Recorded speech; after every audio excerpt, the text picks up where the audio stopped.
Good morning, everybody. It's 10 o'clock. I'm Councillor Les Fry, and today I'm chairing this Place and Resources Overview Committee on Tuesday, the 19th of October. Before we start, I'll say there have been some changes. Councillor Darryl Turner is no longer on this committee. There have been some changes by the Conservative Party, and he is now on another committee. And we're lucky to be joined by Councillor Tony Coombs. Welcome, Tony. Thank you, Chairman. Thank you. I'm just going to, in light of the situation with COVID-19 case rates, Dorset Council's Chief Executive, Matt Prosser, has exercised his delegated powers to continue to hold virtual informal committee meetings. Where a decision is required, committee members will express a minded-to decision in respect of recommendations set out in officer reports, with decisions being taken under officer delegated authority in light of the minded-to decisions expressed by members in the virtual meetings. Any decisions or recommendations required will be confirmed by the appropriate officer at the conclusion of the committee's debate on an agenda item.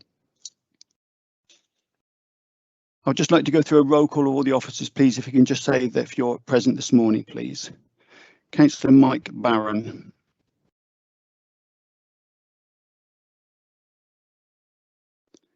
Councillor Pauline Batstone.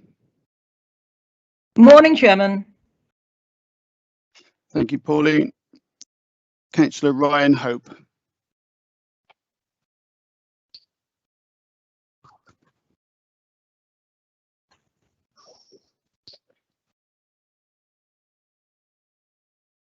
Councillor Sherry Jesperson.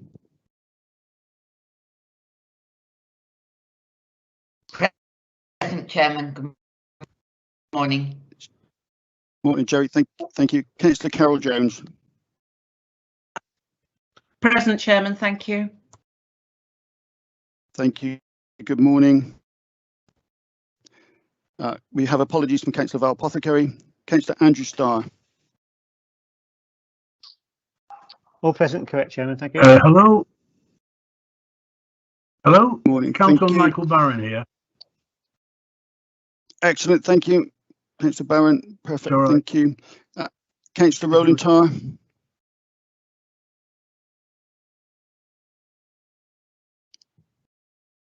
And Councillor Tony Coombs.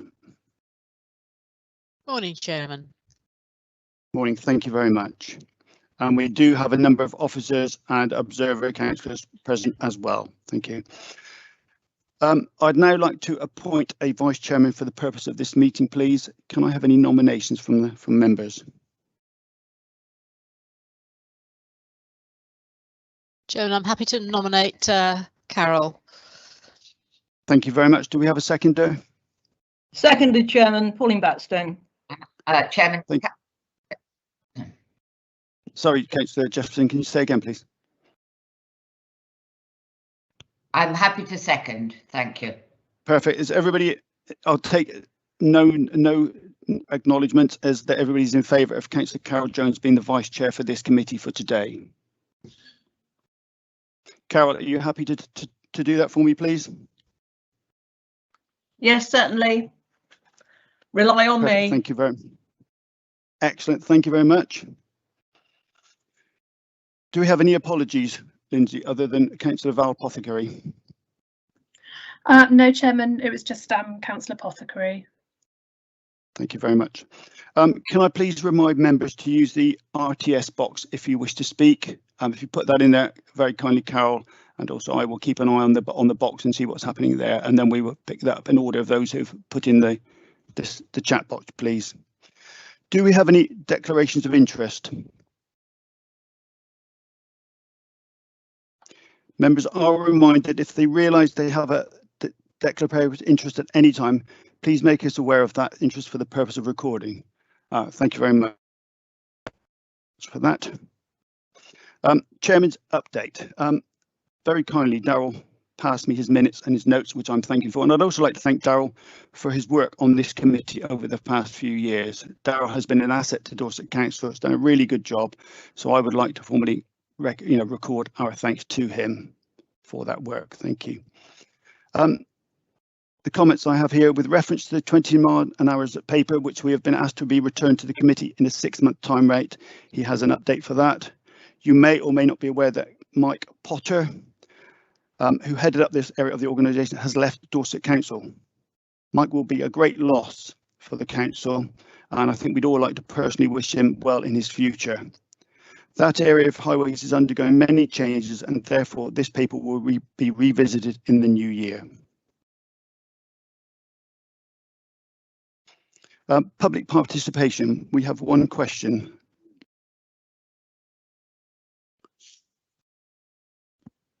Lindsay, who's reading the question? Chairman. It's me, Chairman. So we've received one question, and the question is from Robert Rodway. It's regarding agenda item 10, phase 2 parking charges transformation project. The question is this: the existing residents parking permit for Wimborne Town Centre will increase from £80 to £260 under this proposal. Report item 9.1C2.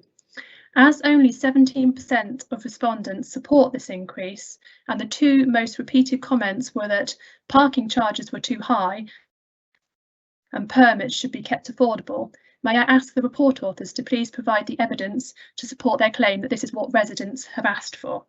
Thank you, Chairman. Thank you, Lindsay. And the response is from the portfolio holder for Highways and Traffic and the Environment. Councillor Ray Bryan, please. Yes, thank you, Chairman. I am Councillor Ray Bryan, portfolio holder for Highways, Travel and the Environment.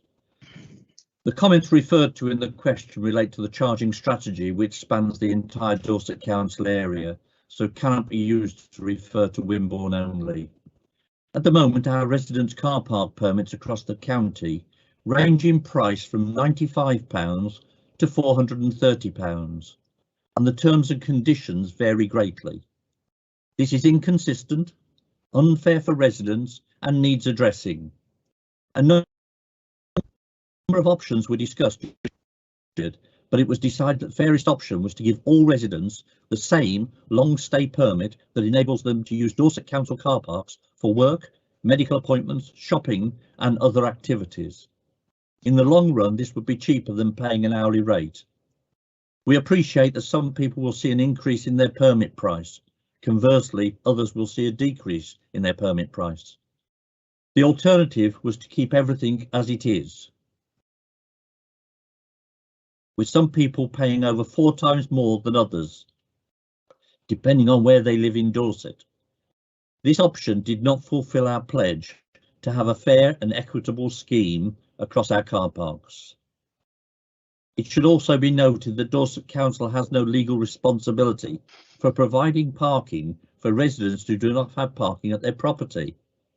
However, as Dorset residents, we also understand the difficulties the lack of parking can cause, so I've tried to find a solution that works for everyone, and I will continue to work on that aim. Thank you, Chairman. Thank you, Councillor Bryan. That's really helpful. We have also had a statement from John Gattrell of Wimborne Residents Action Group that has been shared with members of this committee.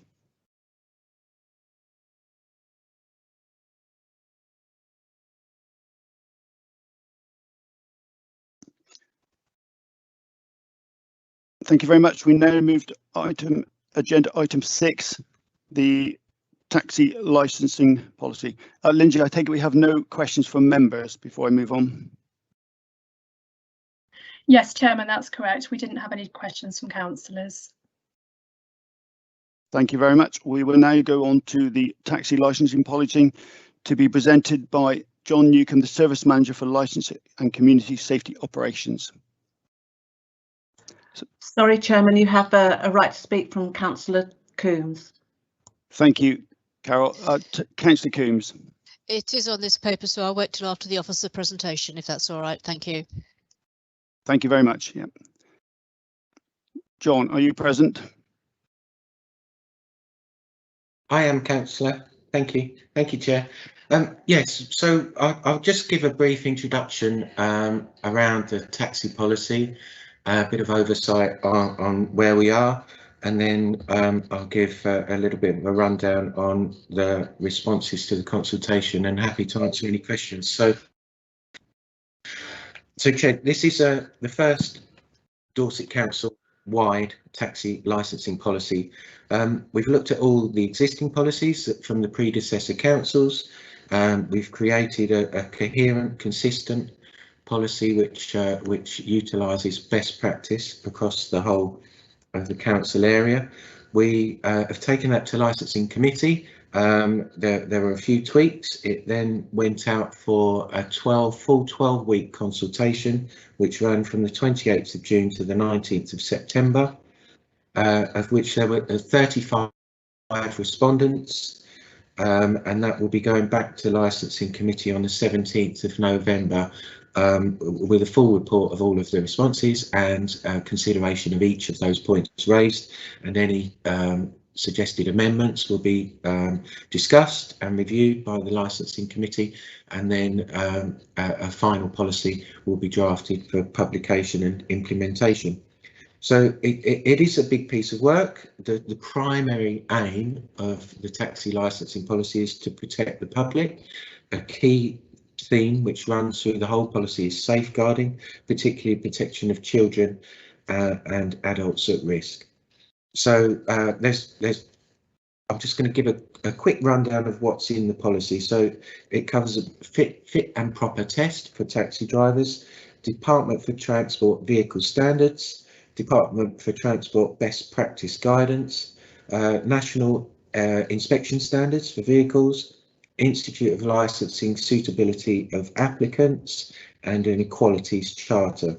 So we've tried to think of everything that we needed to cover within the policy. We've obviously looked at the existing policies and done some benchmarking with other councils' policies.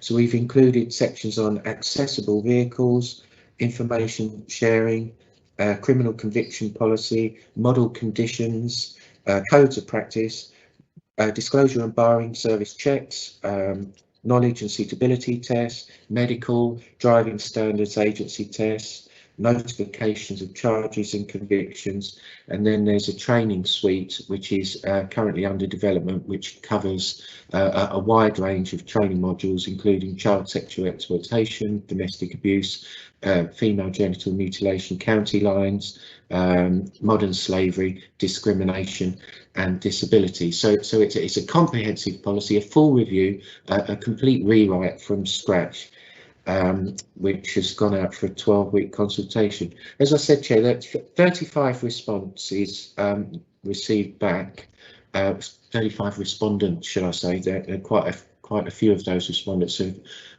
replied on a number of issues, so it's a big piece of work. There's a full report which has been published by the consultation team, which we've started working through, and that will go to licensing committee, as I said, on the 17th of November. Just to give you a bit of a flavour of what those responses have looked like so far. So we've had comments back on the suitability of vehicles in relation to vehicle ages. I know that's an issue close to your heart, Chair. The zones, the de-restriction of the zones for the wider Dorset area, not including Weymouth, and the reason why Weymouth is different is because they've recently paid for an unmet demand survey to retain the limit on hackney carriage taxi licences, and so the proposal is to retain that Weymouth zone for hackney carriage vehicles for the next 3 years, with a review at that time. There have been quite a few questions about the fares. Now, the fare tariff does not form a part of this policy. Once this policy is agreed, it will be implemented from the 1st of April. There will be a further consultation on the tariff, and what we do is we set a maximum tariff, and any operator is free to charge whatever they want within that tariff. So that's raised a few questions, which is fine because we were expecting that. There have been some questions about the types of licence, so dual driver licences in particular, where you can drive a private hire vehicle and a hackney carriage vehicle. The disclosure and barring update service, which is an alternative to the 6 monthly disclosure requirement. Approved garages has come up as a query as well, and the proposal is that we allow applications from any MOT authorised garage can apply to be one of our approved garages. So we're hoping that we have a full and varied offer, so that drivers, operators don't have to travel too far to get their vehicles tested, and that also that buffer, that implementation buffer, gives us time to get that network up and running properly. There have been some questions about pre-booked only stickers on the back of private hire vehicles, because obviously they can't tout for hire, and that's a safeguard to protect that from happening. 6 monthly inspections on vehicles has come up.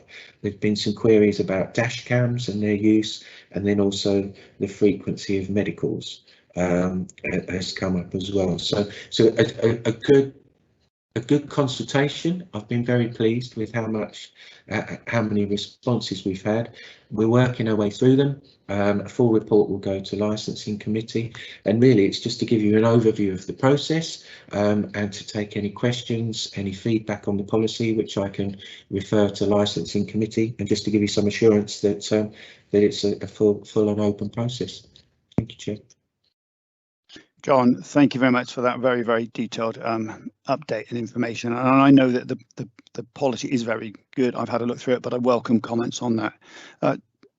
Carol, who do we go to next? We go to Tony Coombs, Councillor Coombs. Thank you very much, Councillor Coombs. Thank you, Chairman. As I'd hoped, my first question has been answered by the report. It was about the zoning in Weymouth. As I'm new to the committee, I hadn't sort of got my head around it with only sort of 24 hours notice of having to read the agenda. So thank you very much for that. On the rest of the report, given my children's services and safeguarding background, I really welcome all the measures that have been put in place, because they came out of a lot of the investigations into what happened in Rotherham. So I'm really pleased to see it implemented in this policy. Good job, chaps. Thank you. Thank you very much, Councillor Coombs. Thank you, Kate. I'm next to speak, if you don't mind, please, Chairman. My question was on Weymouth. That's been, sorry, my question was on Weymouth. That's been answered. I just wanted to ask, on the area on advertising, is there a possibility that we can agree that we shouldn't have certain types of adverts on a taxi, such as for gambling? I don't know whether that's possible or not. That was one part. On the DBS service, are we actually saying that there is no enhanced DBS required even initially now? I just would have thought that an enhanced one initially would have been a good move. And my final point is that I think courtesy is a typo. It's down as courtesy. I think there's an O in there. That's it from me, Chairman. Thank you. Thank you, Councillor Jones. John, do you want to answer those questions first? Particularly, we've covered the Weymouth, but the advertising, and I think that's a very good point, very good observation. Yes, of course, Chair. So we are in a little bit of a tricky situation when it comes to approving or not specific types of adverts. So any advert that an operator proprietor wishes to place on their vehicle would need to comply with the advertising standards. So it couldn't deviate from those. Whether we were going to have a discussion about a slightly stricter code, I'm happy to have that discussion, but we would potentially fall foul of competition market and other regulations. I'm not entirely sure where we would sit in terms of regulating adverts in relation to gambling, for instance.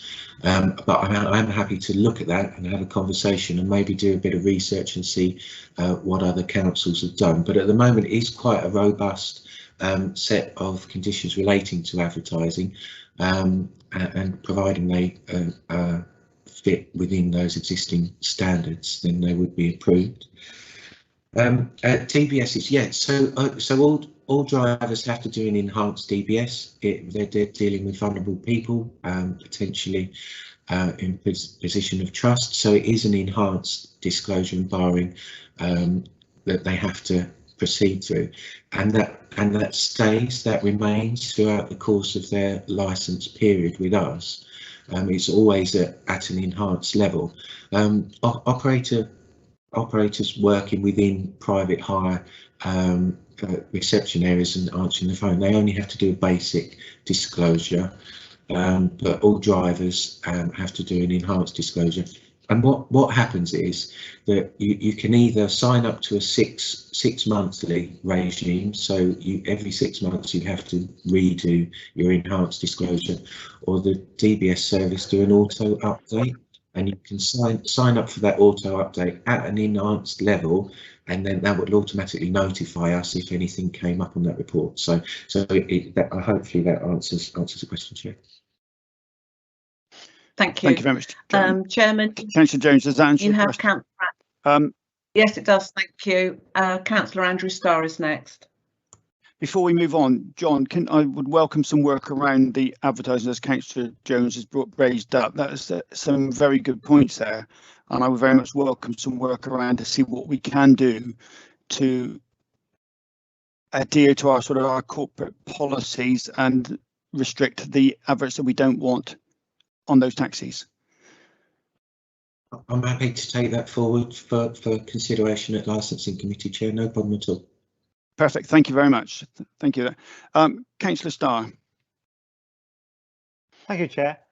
This may not be the appropriate piece of work to bring this. I'm not sure if it's within the remit of the licensing policy, but I wonder if there's anything we can push about electrification of the taxis and you know, as part of the council's push in that direction, be very welcome. But I don't know if this would be appropriate and whether we can bring any pressure to bear. Thank you, Chair. Thank you, Councillor Starr. I know there are some comments in the policy about that, and perhaps John would like to comment on that, please. Yes, I would, Chair. Thank you. It is definitely a move that we are looking to promote. When we set the fees and charges for the vehicle licences, there will be a proposal for a concession in relation to fully electric vehicles. There is a proposed relaxation of the rules around the limit on Hackney carriage vehicles in Weymouth for fully electric vehicles. We have been working with the transport team in relation to the electric vehicle charging points, and we've given them data about our number of vehicles within the taxi trade, where they are located, and potential locations for charging points, etc. So we are moving forward with that, and we are fully supportive of that climate change electric vehicle agenda, Chair. Good work. Thank you very much. Thank you, John. Thank you. Councillor Jones. Chairman, you have Councillor John Andrews. He's a non-committee member, followed by Councillor Ryan Hope. Councillor Andrews. Yeah, thank you very much, Chairman. I just want to enhance what somebody has already said about dash cams. I did last week sit on a subcommittee that lasted all day with 6 issues around taxis and various other things. But a lot of those issues would have been sorted had the drivers had dash cams and evidence could have been presented. So I really think it's a move that I know a local taxi company here has got all its cars fitted with dash cams, both front and rear facing, and I think that would be something that we need to look at for any new taxis that need to be licensed. Just a thought, that's all. Thank you. Thank you, Councillor Johnson. John, do you want to comment on that, please? Yes, certainly, Chairman. Thank you. So where dash cams are fitted, provided they are fitted in accordance with the Surveillance Camera Commissioner's guidelines, and a data protection impact assessment is carried out, and the data controller, sorry, I'm getting a bit technical, and the data controller is following the guidelines from the Surveillance Camera Commissioner, then we're fully supportive of the use of dash cams. Now, whether we could impose a requirement for them to be fitted and used as a condition on each vehicle licence, I think is a matter which would need to be researched and debated thoroughly. So I'd be reluctant to give an opinion on that before looking at the legalities around it. It is certainly something we could discuss at licensing committee, and as with the advertising guidelines, happy to go away and have a look at that and give some recommendations to licensing committee around that. That would be fine, Chairman. Perfect. Thank you, John. If that can be considered licensing committee, or some work be done around making it easier for the taxi drivers, particularly with the bureaucracy around the paperwork that they need to put in place for cameras. Thank you, Chair. Thank you, Councillor Andrews. Councillor Ryan Hope. Yes, good morning. Thank you, Chair. Obviously, I'm glad to hear around the issues around the Weymouth zones have been addressed in the policies that previous members have raised. One concern I did still have, and I wasn't clear if it's been addressed or not, is around fare cards and receipts. I know there's been quite a few drivers that I've spoken to are really concerned about promoting their personal address on these receipts, obviously because it's a traceable to where they are, obviously where they keep afloat money, and could obviously put them sort of in danger of burglary or other criminal offences. And I really just like to think, as long as there was a contactable or traceable method via the fare cards, that we didn't have to assist that it was the driver's personal address. Good point, Councillor Hope. Thank you very much. John, do you have a comment on that or thoughts? I do. Thank you, Chair. And I think it's fair to say that we were never going to get this 100% spot on, which is why we go out to consultation.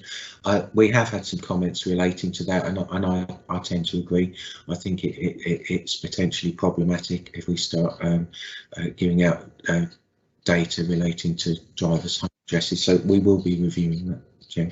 What sort of options have you got? Is there a central point, or can they put a box office, or what could they do? Do you think it's a feasible option?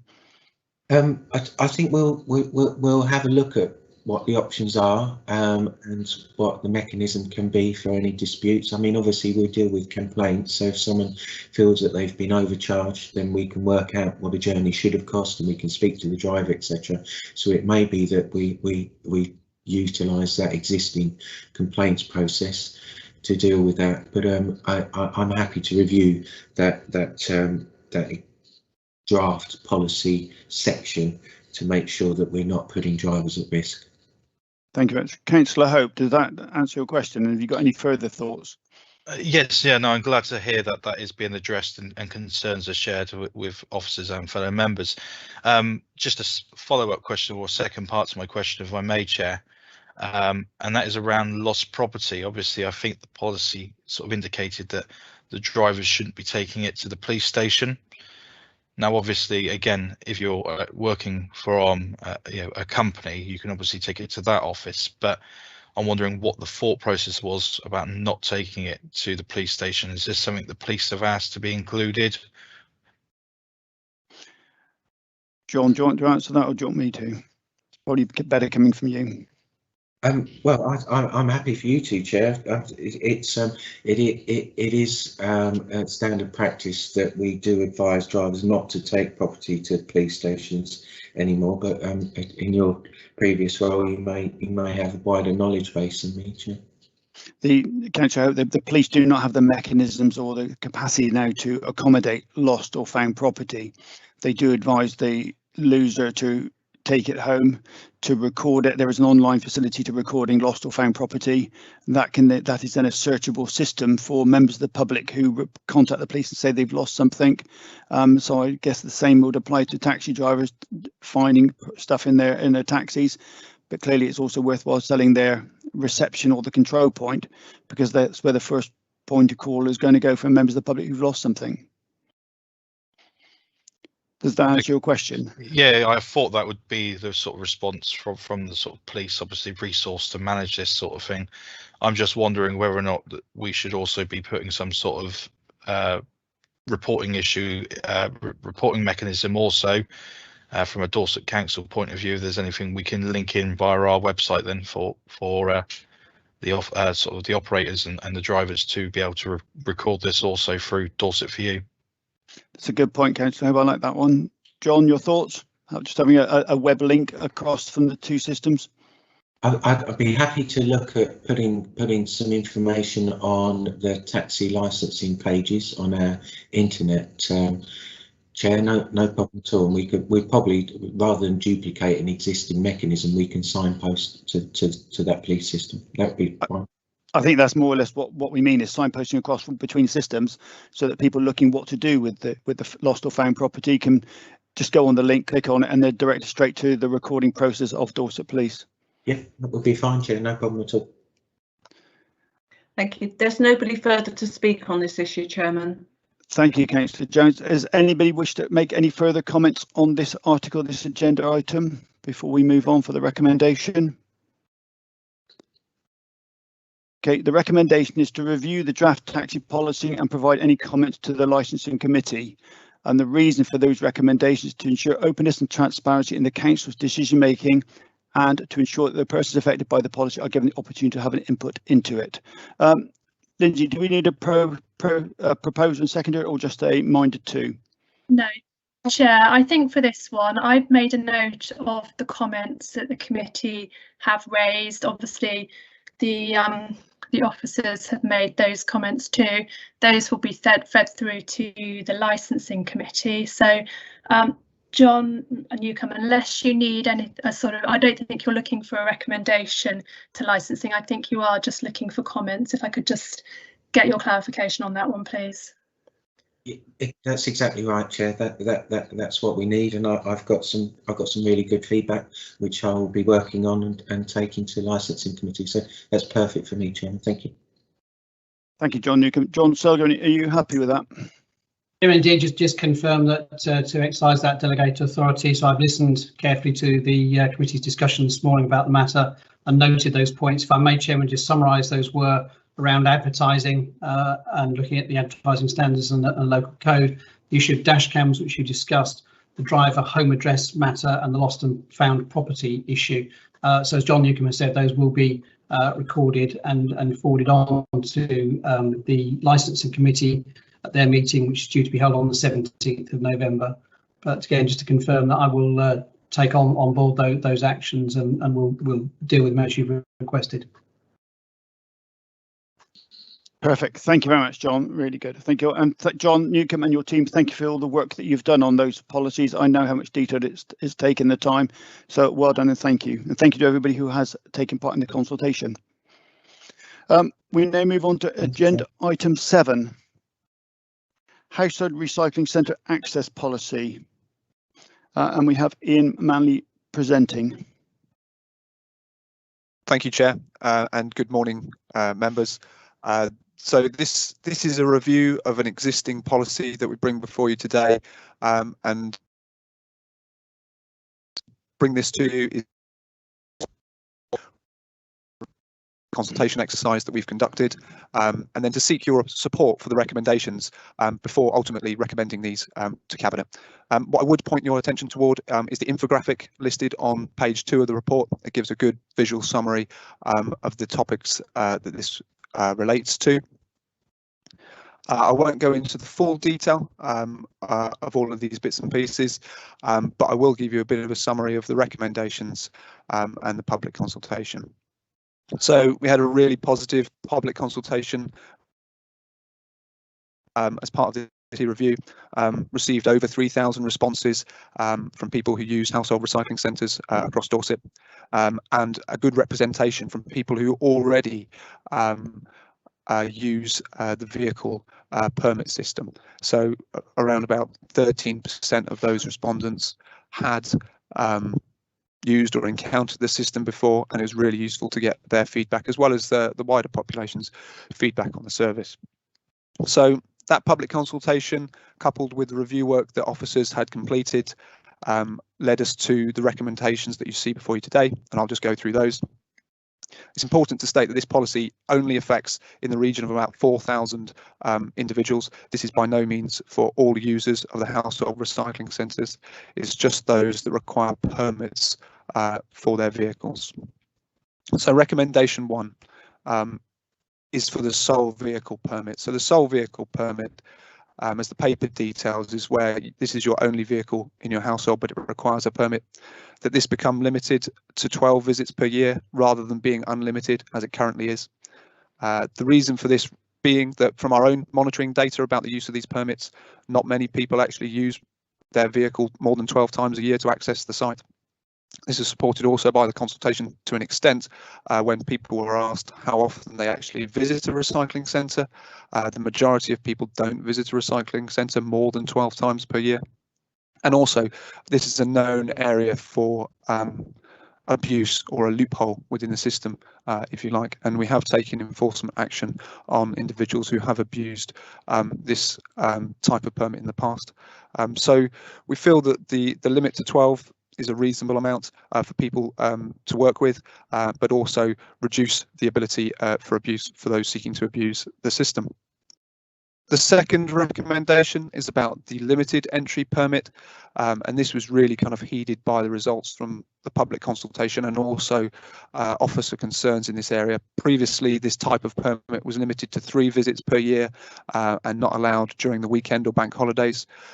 We felt this was quite unworkable for quite a few people, and this was reflected in the complaints and the comments within the consultation. So the recommendation here is that that be extended to 6 visits per year, and access with those types of vehicle is permitted at weekends and on bank holidays.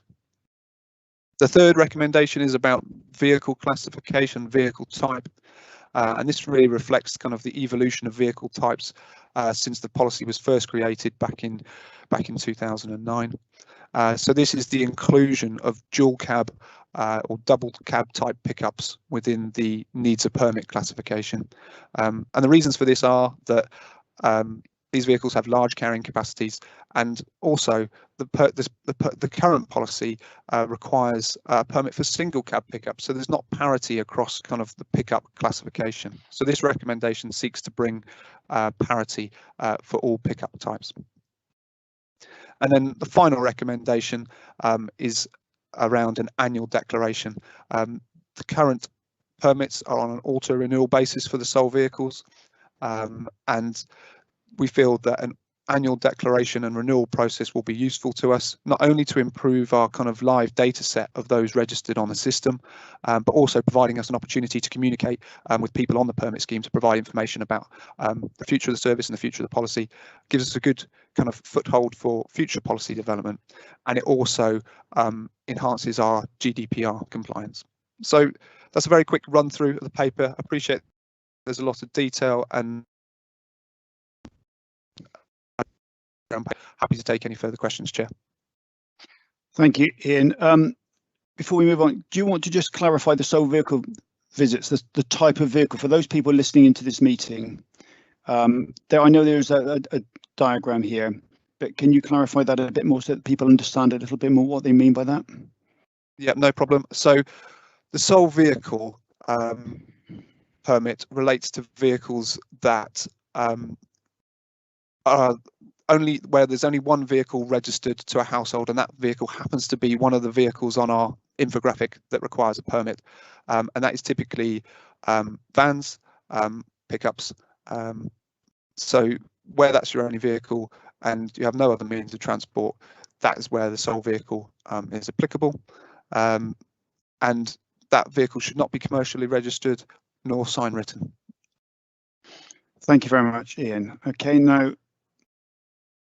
do we have any questions, please? Anybody wanting to ask questions? There isn't anybody showing in terms of questions, but I have to say I'm glad you asked for that clarification, Chair, because I was actually getting a little bit confused between a sole vehicle and thinking, well, do regular members of the public have to get a permit? It didn't. I just think perhaps that needs to be a little bit clearer. I didn't actually get that, but I wonder whether would we have the ability to make a charge for any vehicle wanting to come more than 12 times a year? Is that possible? Good question, Councillor Jones. Ian, do you want to answer that question, please? Yeah, thank you, Chair. I think there is clearly the ability to be able to administer something like that. There was a question asked within the consultation about charges for permits, but certainly happy to explore that more with members and officers around additional visits. I think the primary focus of the limit to 12 was about trying to tackle abuse by non-legitimate use of the recycling centres, but clearly if there is legitimate use and legitimate need, I think we can certainly explore that a bit further. I think that's well worth looking at. So there are times in people's lives when they need to do things more often, and I think to have a opportunity to discuss that would be appropriate and reasonable. Yeah. Okay. No, we will endeavour to do that and have the appropriate conversations with relevant members and officers to explore that a bit further, Chair.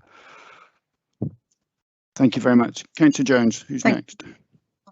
You have Councillor Bartlett next. Councillor Bartlett. Thank you, Chairman, for allowing me to speak.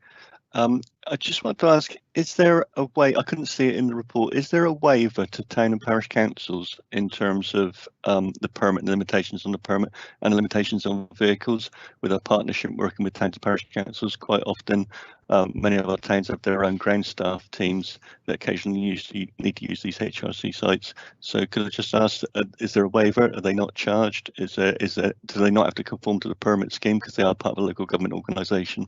Thank you. Good question. Me to answer, Chair. Yep. Yes, please. Okay. Ian, thank you. Thank you for the question. I think important to state currently that the household recycling centres across the whole of Dorset Council are not currently for use by anything other than just the householder themselves to bring their own waste. We do provide facilities that are transfer stations for commercial type waste and waste from town and parish councils and other type partner organisations would be classified as commercial waste. We can obviously work with town and parish councils to help facilitate that, and indeed several town and parish councils do use our facilities at Sherborne, Blandford, Bridport to use that. But the focus of the policy changes is mainly to do with the householder, and I think the discussion around town and parish councils is an important one in terms of how we all work together, but not the kind of the crux of the policy. Does that help clarify? I'm certainly happy to look at this outside of this set of recommendations, but yeah, the kind of the focus of this is around the householder or the resident. Could I come up, please, Chairman? Do you want to come back at all? Yeah, of course you can. Yes, please. Yeah. Would welcome that conversation outside of the meeting. I think we do need to be helping our town and parish councils. Those other more strategic sites you were talking about often aren't convenient for the ground staff team to be using, and on occasions the town and parish councils are clearing up such things as fly tipping within their own communities and not being dependent on Dorset Council doing that. So I would welcome that conversation, and fully, while I appreciate the report is designed around looking at what householders are doing rather than commercial waste, I think an ongoing conversation to try and ameliorate the problems that town and parish councils have got would be most welcome. Thank you. Councillor Bartlett, I think you raised some very good points there, and in looking at our need for climate change, you can get a town or parish council with smaller vehicles and actually they can transfer them at the local recycling centre into a larger vehicle and help the climate and travelling distance there. Yeah, thank you, Chairman. Thank you. Councillor Jones. You have Councillor Tony Coombs. Councillor Coombs, please. Thank you, Chairman. Again, another good report. The question I had links into the information given on second homes. It's my understanding that if you have a second home that you let out as a holiday let, that then comes under commercial waste. And I'm just wondering whether there ought to be a little bit of clarification in this guidance that reminds second home owners that if they are marketing that home for profit, then they need to sign up for commercial waste removal. Very good point. Go on, Ian. Yeah, it's certainly happy to build in some wording around the household element. We only issue one permit per household to a Dorset resident, and I think that could probably be strengthened along the lines of what Councillor Coombs has mentioned to cover those circumstances. Perfect. Thank you, Ian. That's really helpful. Thank you, Councillor Coombs. Good question there. Councillor Jones. Councillor David Took. Councillor Took. Thank you, Chair. I think this is an excellent report. There's a lot of good things in it. What does concern me a little bit is fly tipping, and I noticed paragraph 6 of this report says that the policy amendments are not considered to increase the risk of fly tipping. But I think rather than looking at what might increase it, I think we need to be looking at how to reduce it, because it is becoming an ever increasing problem. And what I would welcome is for this committee at some point in the future, perhaps to look at ways of potential for reducing fly tipping. Now that might mean changes to charging regimes, access, whatever, but it's something we need to address rather than just say, oh well, we're not making it worse. Which I must say, I'm not entirely convinced it won't make it worse. But fly tipping, I think, is a big problem for our time, for our area, and we need to start addressing it seriously. Thank you. Thank you for the question. Ian, your thoughts, please. Yeah, I think that's kind of an absolutely timely kind of statement or question, and I think the service would welcome conversations around how we may be able to assist and help and provide ideas into those kind of discussions in the future. I think in terms of this service, the Household Recycling Centre service and these permits, we're actually probably providing greater accessibility to legitimate users, although I know that fly tipping is not a legitimate activity. So it's trying to make things easier for the householder, and clearly I think these recommendations are trying to do that, but also looking at what we can do within our power to make other facilities available. And what I think I've alluded to it in the report somewhere else, where we have trade waste facilities, we make those available to and accessible to local people, that being kind of from an affordability point of view and an accessibility point of view. And all new design of facilities that we look into should really take due consideration of that and make sure that both the householder and the small commercial operator can dispose of their waste conveniently, and there isn't a risk of them kind of falling into considering whether fly tipping is something that needs to be done. But yeah, would welcome a wider discussion about fly tipping, what the waste service can do, and probably other services as well can support. There's a lot of work going on with it anyway within our enforcement team within the waste service. So yeah, I think it's a very topical matter. It is a very difficult balance between the services we offer and that we're getting people to use the proper processes for getting rid of their waste, because the businesses that we're talking about are not reputable. They want the cheapest, if not free option, and they will just abuse the system anyway. So it's a careful discussion and debate to be had. Thank you. Thank you. You have Councillor Ryan Hope. Councillor Hope. Chair, actually, Councillor Took has just actually covered my point, so I no longer need to speak. Thank you very much, and thanks for that. Next. Moving to Councillor Sherry Jesperson. Councillor Jesperson. Thank you very much. An excellent report. Thank you very much indeed. It covers a lot of points. Can I just come back to the point that was made about town and parish councils? When you're having that conversation, and please, and I'm glad that we are going to go back and have that conversation, can you include a slightly wider group, other community groups? My point being that in villages, quite often, events happen in town, in village halls that are not necessarily run by the parish council, but they are community events. There are one-off street parties, for example, that are organised by the community, and village fetes, and all of those groups who are not necessarily the parish council find it very difficult to discover how they can dispose of their waste legitimately afterwards, and we always end up with everyone saying, I'll tell you what, let's split it between us and put it in our own waste collection, which seems unfair and also quite unhygienic. So it would be quite helpful if you could include community groups as well as town and parish councils in that conversation. Thank you. Thank you, Councillor Justin. Ian, do you want to add anything to that? Is there anything you can add?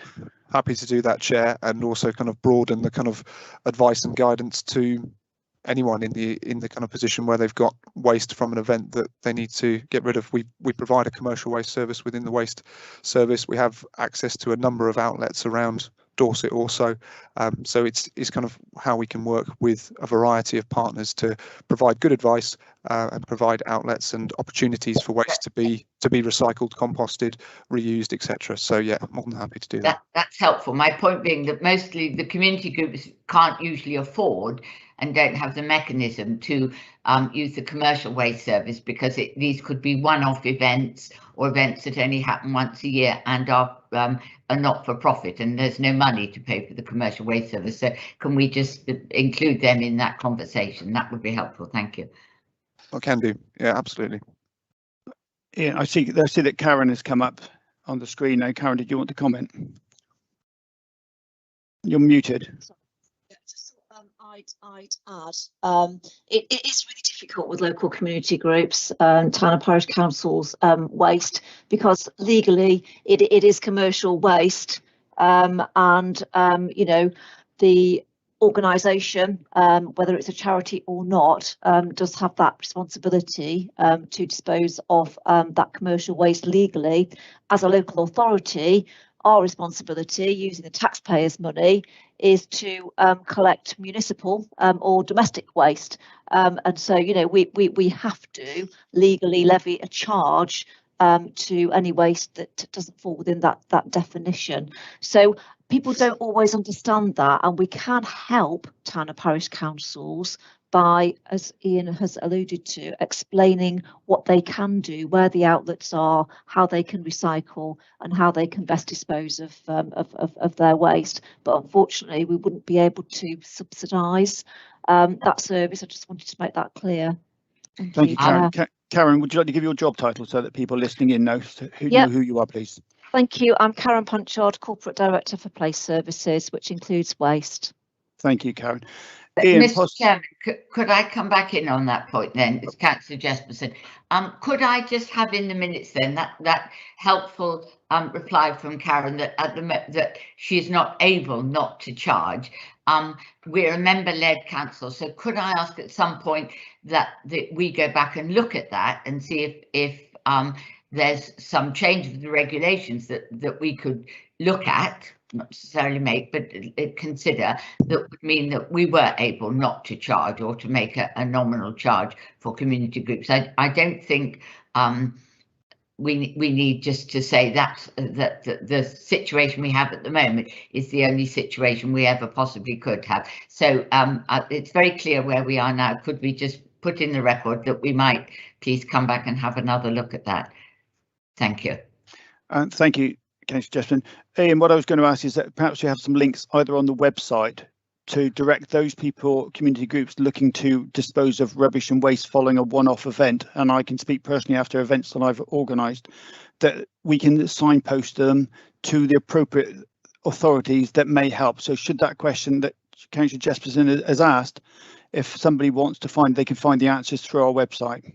Yeah, certainly, Chair. We can look at that, look at the advice, and also kind of provide some information, kind of pan Dorset, about what's available in Dorset and what they can access. I think that will be really helpful, thanks, Ian. Then all those small groups, charities running those events will know what to do, how to go, and where they can get rid of their rubbish after their fete party or whatever they're doing there. Councillor Jones. There's no one else to speak, Councillor Bry. Thank you very much. Does anybody else want to speak before we close this one off and move on? Now, I'm going to take, at the moment, I'm going to take all four recommendations as a lump sum together. That the committee review and acknowledge the results from the public consultation and support the following amendments to the permit scheme and recommend these to cabinets. That sole visits are limited to 12 visits per year, that currently unlimited. Sole vehicles are defined by the policy as vehicles which are the only vehicle belonging to a household that is not sign rated, not commercially registered and requires a permit. See infographic 1. Number 2, that weekend access for limited entry permits is allowed and increased to 6 visits per year. Limited entry permits are defined by the policy for where there is more than one vehicle belonging to a household or the vehicle is commercially registered or sign written. Currently only 3 visits are permitted. See infographic 1. The dual cabs pickup types are added to the needs of the permit list, and that an annual declaration for permit renewal is required other than automatic renewal for all permits. I'm going to make that as a recommendation, that a minded to decision. Lindsay, is that correct?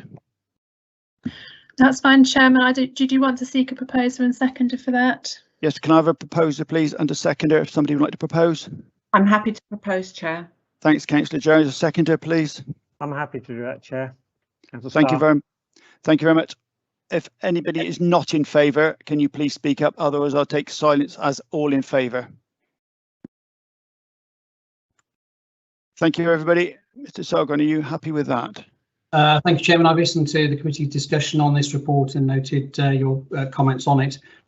Your summary just given in terms of the recommendations you made to Cabinet, and I certainly know the portfolio holder is around the virtual table this morning at the meeting, so I will ensure that the actions, the recommendations that you've endorsed this morning, and also the couple of points you've picked up for comment, particularly in relation to recommendation 1 and the point about second homes is also reflected in the comments that are presented to Cabinet when this matter is discussed at the meeting due to be held on the 7th of December. Perfect. Thank you very much. Thank you, everybody. And Ian and your team, thank you for all the work that you've done on this report. It is very much appreciated. Thank you, Chair.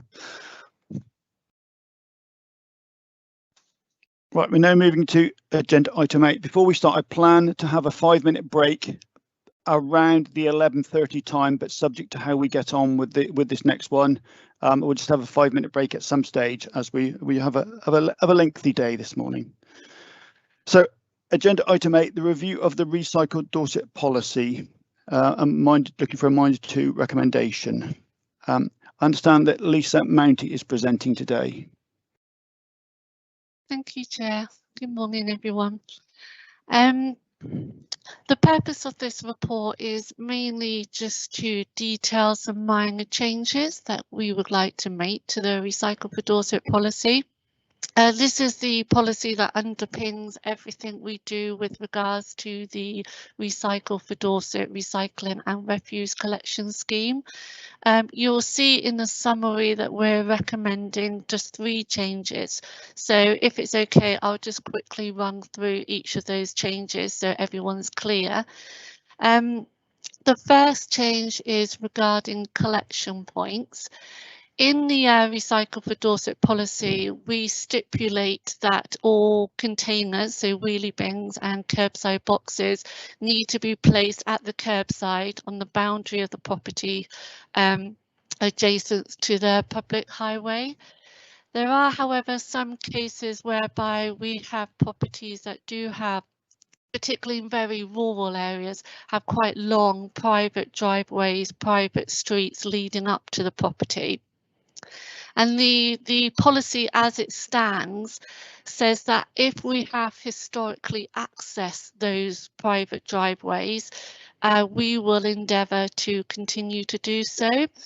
And that is the wording that we would like to, if possible, change, because we do have situations whereby the collection vehicles are travelling down long private driveways just to pick up 1 or 2 properties. And as you can imagine, it's that's not particularly operationally efficient, and it's not economically efficient, and they're only doing it because they have always done so, if that makes sense. So, and also it just takes a disproportionate amount of time and resources to collect. So we're sort of proposing to change the wording to what is in section 1.4 of our report, and it just provides operations the flexibility and the discretion to stipulate an alternative collection point if required. We do sort of estimate there's probably about 500 of these properties. We're not anticipating that we're going to be changing all of these, and we won't be doing it overnight. But what we'll do is operations will deal with them on a case-by-case basis. They'll liaise with the resident involved, and they'll try and find a suitable alternative if possible. And we just hope that by doing this, it would just enable the operations team to make the rounds more efficient if required. So that's the first change that we're proposing. The second change is regarding second homes. The wording that we're proposing in section 1.6, it just basically makes it clear that second homeowners receive exactly the same service as all Dorset residents. The service cannot be changed or renegotiated to sort of coincide with the occupancy. So it just again gives the ops team a bit more clarity, a bit more support when dealing with these types of cases. And then the third change is regarding HMOs, houses of multiple occupation. I just want to sort of reiterate that there's no change here. All we've done is just added in a paragraph because it's currently missing from the current version. And it just reiterates how we deal with HMOs at the moment on the ground. So they are entitled to a standard set of Recycle for Dorset containers.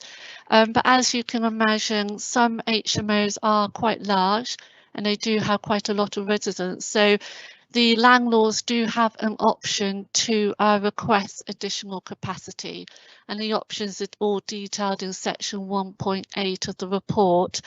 So as I say, no changes. We're just reiterating the current situation and what we're already doing in practice on the ground.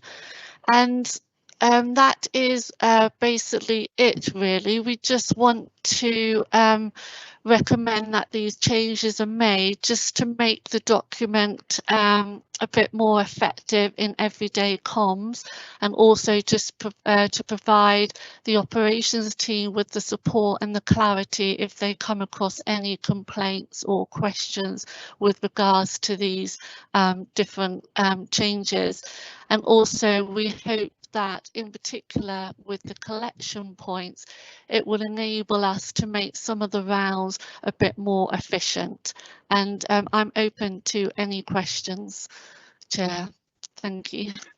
Thank you very much, Lisa. That's really helpful. Thank you. First to speak, I see we've got Councillor Laura Miller, who's the new portfolio holder. Yes. Thank you, Chair. Thanks for letting me come in. Yeah, new as in sort of 24 hours. So really learning on the hoof here, but I just wanted to come in, introducing myself, Laura Miller, Councillor Laura Miller, and I'm now doing Jill's job. So I'm now the portfolio holder for Customer and Community Services. Obviously, there's going to be a huge amount of catching up with everybody, but I have had a good read of this agenda, and it's my view that anything that we can do to enable our brilliant frontline teams across all the services to actually use their initiative and do their job in the way that they, think it's the most efficient way to do it, is a really good thing. So I just wanted to pop up, say hello, thank the team for an excellent report and recommendations, and say obviously I support it. Thank you, Chair. Thank you, Laura. Thank you very much. Councillor Jones. You have Councillor Sherry Jesperson. Councillor Jesperson, please. Thank you very much, Mr. Chairman. I would just like to say that I think these are three really sensible, practical recommendations.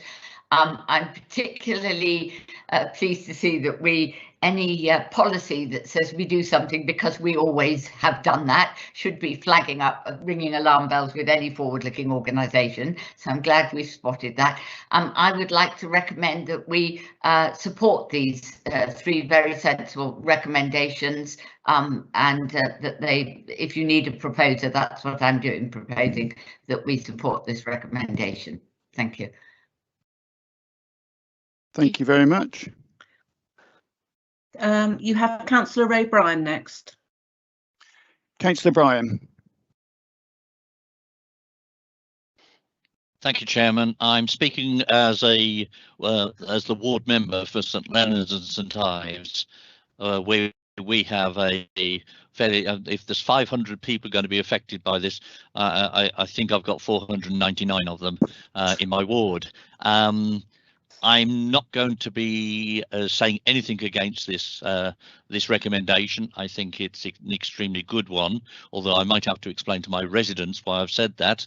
But I do feel that there may be an addition that Councillor Miller might want to consider as we go forward, and that's that we ask a lot of our staff at times to move heavy bins across gravel, and I have that at my own property, and we've now dealt with that by providing hard standing for the bins. But I do think it's important that we always take into consideration the operational side of these. So I would ask whether at some stage we may give consideration to talking about where the bins are positioned, because from a highways point of view, I need to make sure they're not so close to the road they fall in the road and potentially cause an accident. So I would welcome a conversation at some stage on perhaps one or two additions as the next cycle or recycle of recommendations. Thank you, Chair.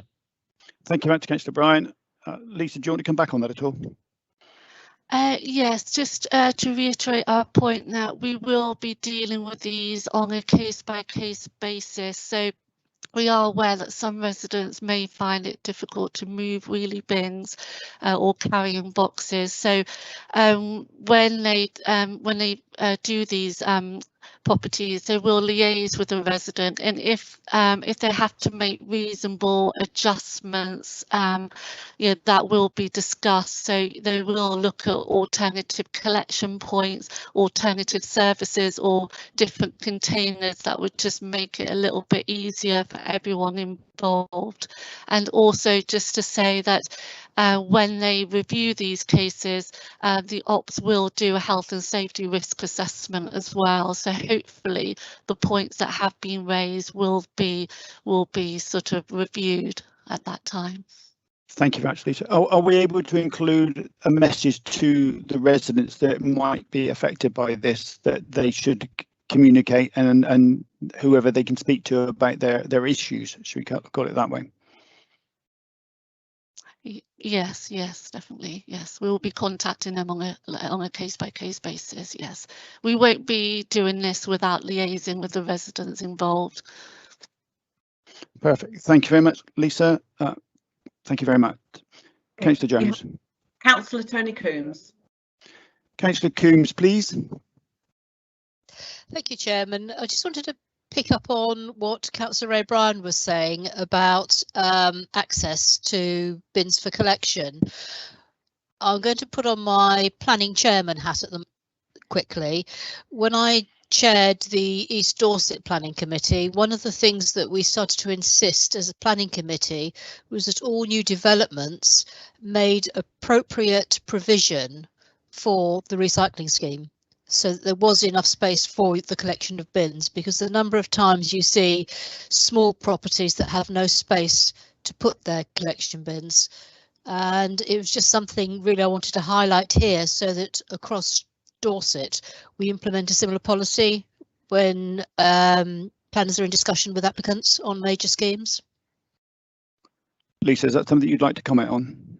Yes, no, we wholeheartedly agree with that. We are liaising with our planning colleagues at the moment, whereby what we'd like to see is have some criteria within the planning application itself, whereby the developer has to show that they have made adequate space for the various recycling and refuse containers, and planning permission would not be granted until they've ticked that box. So it is something that we really want to push for and develop as part of the planning process, and it's something we're working on as we speak. Yes. Thanks, Lisa. Tony, does that answer your question? Yes, Chairman, but I think it's something that perhaps might need a little member oomph behind it to make sure that it's something that we do implement through planning policy. Yes. I think that's a discussion with the planning team through that way then, appropriately. I see that Councillor Rob Hughes has put a comment in the bar in Wales. The council provide a trolley for recycling bins.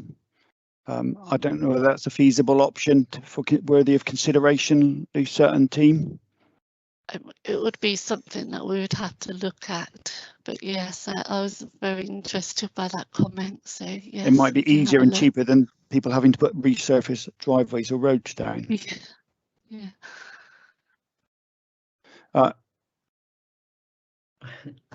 You have Councillor David Walsh to speak, Chair. Thank you. Thank you, Chairman. Just to say that I will put my not considerable weight behind this point and ensure that something does happen. It is very important. So thank you, Chairman. Perfect. Thank you very much. Matthew Piles is next, Chairman. Matthew. Sorry, Chair. I think David Walsh has just answered on my behalf, but it's the Director of Planning. All noted. Thank you. Thank you very much. Perfect. A couple of points that I've picked up on that, just through the policy, and I'm aware of the issues that we had at Chickerell with the things, and you've just got in page 104 about the batteries placed in bags. Should there be a little bit more emphasis on the care of batteries before they're recycled? Yes, we are aware of the issues with batteries. The Crook Hill fire was caused by electrical fault, but as we all know, there have been a few fires around the country that have been caused by batteries. So it is quite high on our radar. We are having quite a lot of talks internally about what we should be doing with our batteries. We have discussed the possibility of whether we should be collecting batteries at all, but we do think that if we stop collecting batteries, it would actually make the situation worse, because what would probably happen is that some residents will sleep batteries into the wheelie bin, the refuse wheelie bin, or the recycling wheelie bin. So we do want to continue providing the service and providing a separate bag for the batteries to be collected. And what we're doing is just looking at how we collect those bags. So we're in the process of trialling a sort of custom built box that's going to be fitted to the food waste vehicles because they have a bit more room. And we'll be trialling those boxes to see if it assists the crews with the collection of the batteries, because sometimes they do find it difficult to find the space on the vehicle to keep them separate. So that is something that we're doing. And also we do quite a lot of promotion via the Dorset Council magazine, social media, our newsletter, just reminding our residents that they can recycle their batteries and that they have a bag to do so. And if they don't have a bag, all they need to do is contact us and we'll send one out. But what we also do is we do advertise quite a lot about all the take backs at the various shops and also our household recycling centres. So we do really want our residents to dispose of the batteries in the most appropriate manner to avoid these situations whereby we're having fires. Thank you very much. That's really helpful, because I would hate to see Councillor Laura Miller in the position of having to answer the same questions that Councillor Jewel Haynes had over Crook Hill. I think she'd rather prefer not that way. I would hate to find myself in that position as well, Chair. And I'm just learning today. So everything I've heard today will be taken forward and discussed. It's really interesting discussion. Thank you. A couple of other points, Lisa, before we move on. Page 113. Do we need to keep mentioning 2017-18 on there? Can that be just refreshed? Yes, yeah, sorry about that. We'll take that out. Yes, it shouldn't be in the revised version. Thank you very much. And on the appendix 2 on page 116, you say there are a number of items that Dorset Council does not recycle. It might be helpful to the people reading that or looking on our website where they can go to recycle those items. Anyway, let's try and facilitate it and make it easier for our public in Dorset. to send stuff to the right place rather than surreptitiously chucking it in somewhere they shouldn't. Yeah, no, I agree totally. We could put more information on our website with regards to those items. Yes, that's absolutely fine.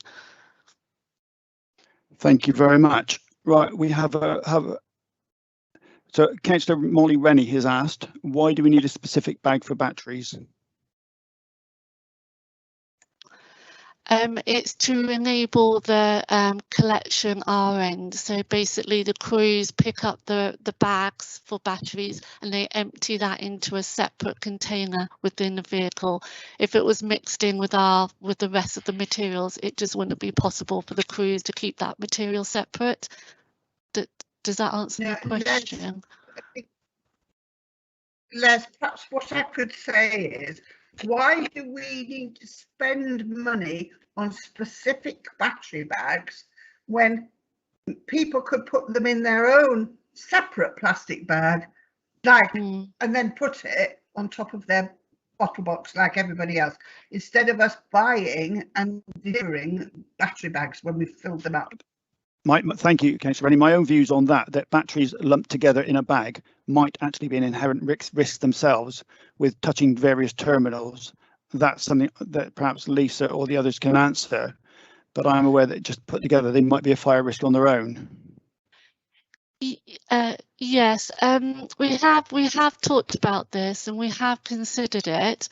I think by using a battery bag, we can almost restrict the amount of batteries that they put out at any one time, if that makes sense. So if we say that you could put your own bag out, they might put a very large amount of batteries in a bag.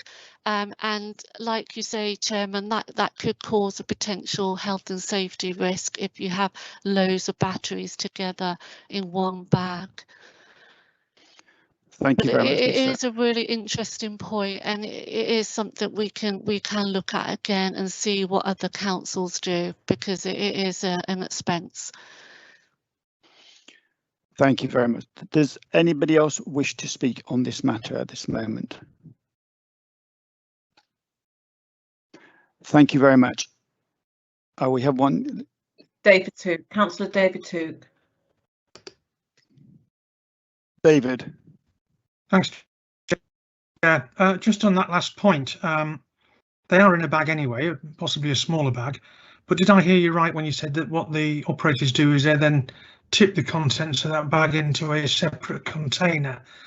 I presume that there's one container that they're all going in. So presumably the number of batteries accumulating in that separate container could be fairly large anyway, or in fact would be larger than any single householder would want to tip batteries. Is that right?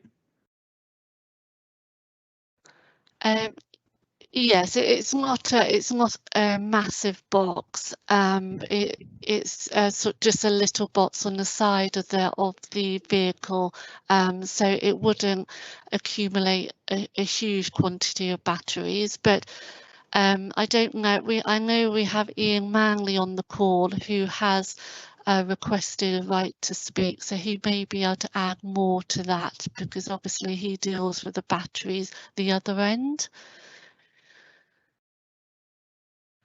Thank you. Ian, would you like to come in on that? Thank you, Chair. Just to kind of pad out with some information about how we bulk up and store batteries. Typically, the batteries out of the red bags from the curbside have always been alkali in nature, and we've bulked those up quite successfully and safely over many years within larger plastic pallet boxes. And that is relatively safe in a controlled environment where our crews then transfer those batteries into larger boxes. The thing that concerns us going forward is the presence of lithium-ion batteries, and those in particular are kind of the focus of our kind of communication work internally about how we communicate the different types of batteries to the residents of Dorset, and how we then go on to collect and signpost them to the right direction. But what I would say is the alkali batteries, the things that are listed on your red bag currently, are relatively safe to store in larger quantities. It's only the presence of lithium and other types of batteries that tend to go on and cause problems, and that's what we need to manage to make sure that those two don't get together. Okay, thank you. Thank you very much, Ian. You have Councillor Andrew Starr. Councillor Jones. Councillor Starr. You have Councillor please. Andrew Starr. Thank you, Chair. That point was Ian's just brought up exactly the same point I was going to speak on. That I understand it's not the everyday batteries that are really the problem. It's the ones that tend to be built into so many toys and computer games and whatnot nowadays. So I was interested though to hear him to say that they want to keep them separate. I don't think there's any guidance from the council I've seen that says that that bag is just for the traditional batteries. So if we have other batteries, rechargeable ones that can be a problem, we should then keep them out of that bag and deal with them separately. Is that correct? Thank you. Ian, did you want to come back on that one, Ian Manley? Yeah, what I would say, this is a kind of an incredibly complex area, and the presence of kind of rechargeable batteries have really kind of come to the fore over the last 5 to 10 years, and they're in everything, and in some cases impossible to actually remove from them. What I would say is that the kind of traditional branding on that red bag that many would have received when we rolled out the service had the alkali type batteries and images of those batteries listed on those bags, and I think that's probably still the case. In the event where you've got rechargeable items, they're probably best dealt with through the recycling centres. So recycling centres are managed. We have staff on site, and we've got small domestic appliance containers which are managed, and members may have experienced themselves that when small domestic appliances are taken to recycling centres, they're often passed through a screening process first, whereby an item is placed on a table, and then the team on site will determine whether or not that particular item goes into a relevant container depending on its risk and its kind of classification. So yeah, again, hopefully that helps answer the question, but it's, if you've got those types of batteries, they shouldn't be going in your battery bag, the rechargeable types. Not the rechargeable alkalis, not the rechargeable alkalis. I'm talking about lithiums and kind of intrinsic batteries within larger devices. As long as that message is getting out. Thank you. Thanks very much. Councillor Jones. Councillor Rennie has just made a point that the battery bags are not given back at once they put them out, and then you have Councillor Batstone to speak. Thank you very much. Councillor Batstone. Yes, following on Molly's point, we are rather making heavy weather of this today, but when my pink, well, it's not red, it's pink bag did not come back, they'll be getting the batteries next time in a small, same size clear bag. Is there anything intrinsically special about the pink bag other than that it stands out for the recycling collectors?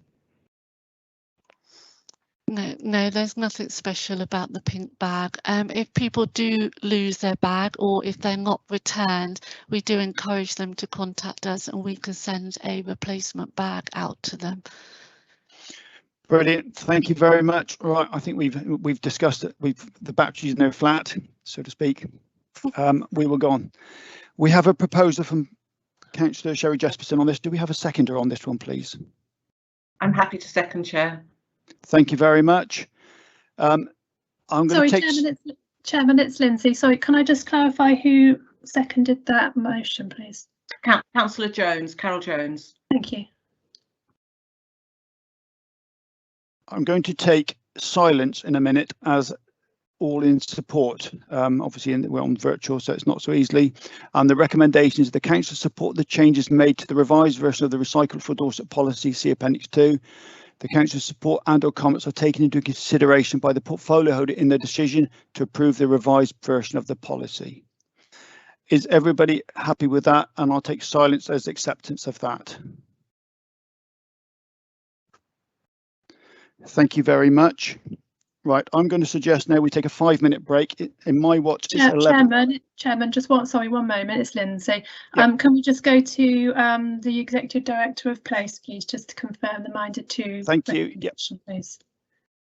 Thank you, Chairman. John Silver, Executive Director for Place. So again, I've listened to your discussion on that matter. note your summing up that the committee supports the three proposed changes to policy. So for clarity, these are decisions that the portfolio holder can take under delegations that they hold. So I will report that formally to the portfolio holder. But as you've heard, Councillor Miller, as the portfolio holder, has been present throughout the discussion this morning. So I'm sure that she'll seek to implement those decisions on behalf of the council promptly.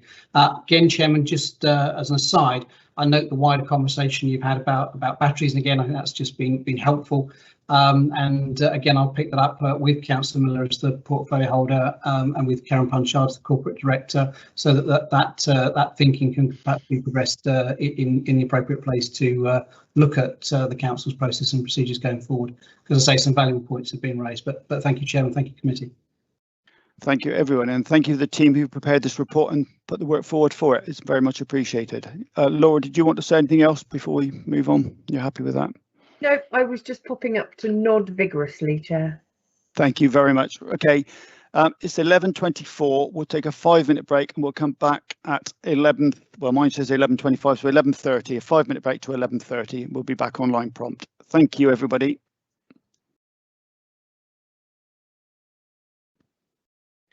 Can I just remind everybody just to mute their microphones during the adjournment, please?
Right, welcome back, everybody. It is now 11:30. I'm hoping that people are back online with a new cup of tea or coffee and refresh themselves, and their batteries are topped up. Good comment, Les.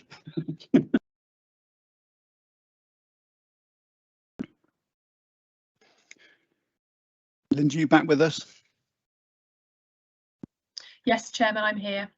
Perfect, thank you. Then we'll move on to item 9, agenda item 9, the review of community infrastructure levy expenditure. And today we've been presented by Andrew Galpin, the Infrastructure and Delivery Planning Manager. Thank you, Chairman and members of the committee. The item before you today relates to the Community Infrastructure Levy. SIL is a developer contributions tool used across much of Dorset Council by the local planning authority. The purpose of the report is to explain how governance arrangements that deal with the allocation and spend of monies collected through this mechanism have been implemented following approval by Dorset Council last year.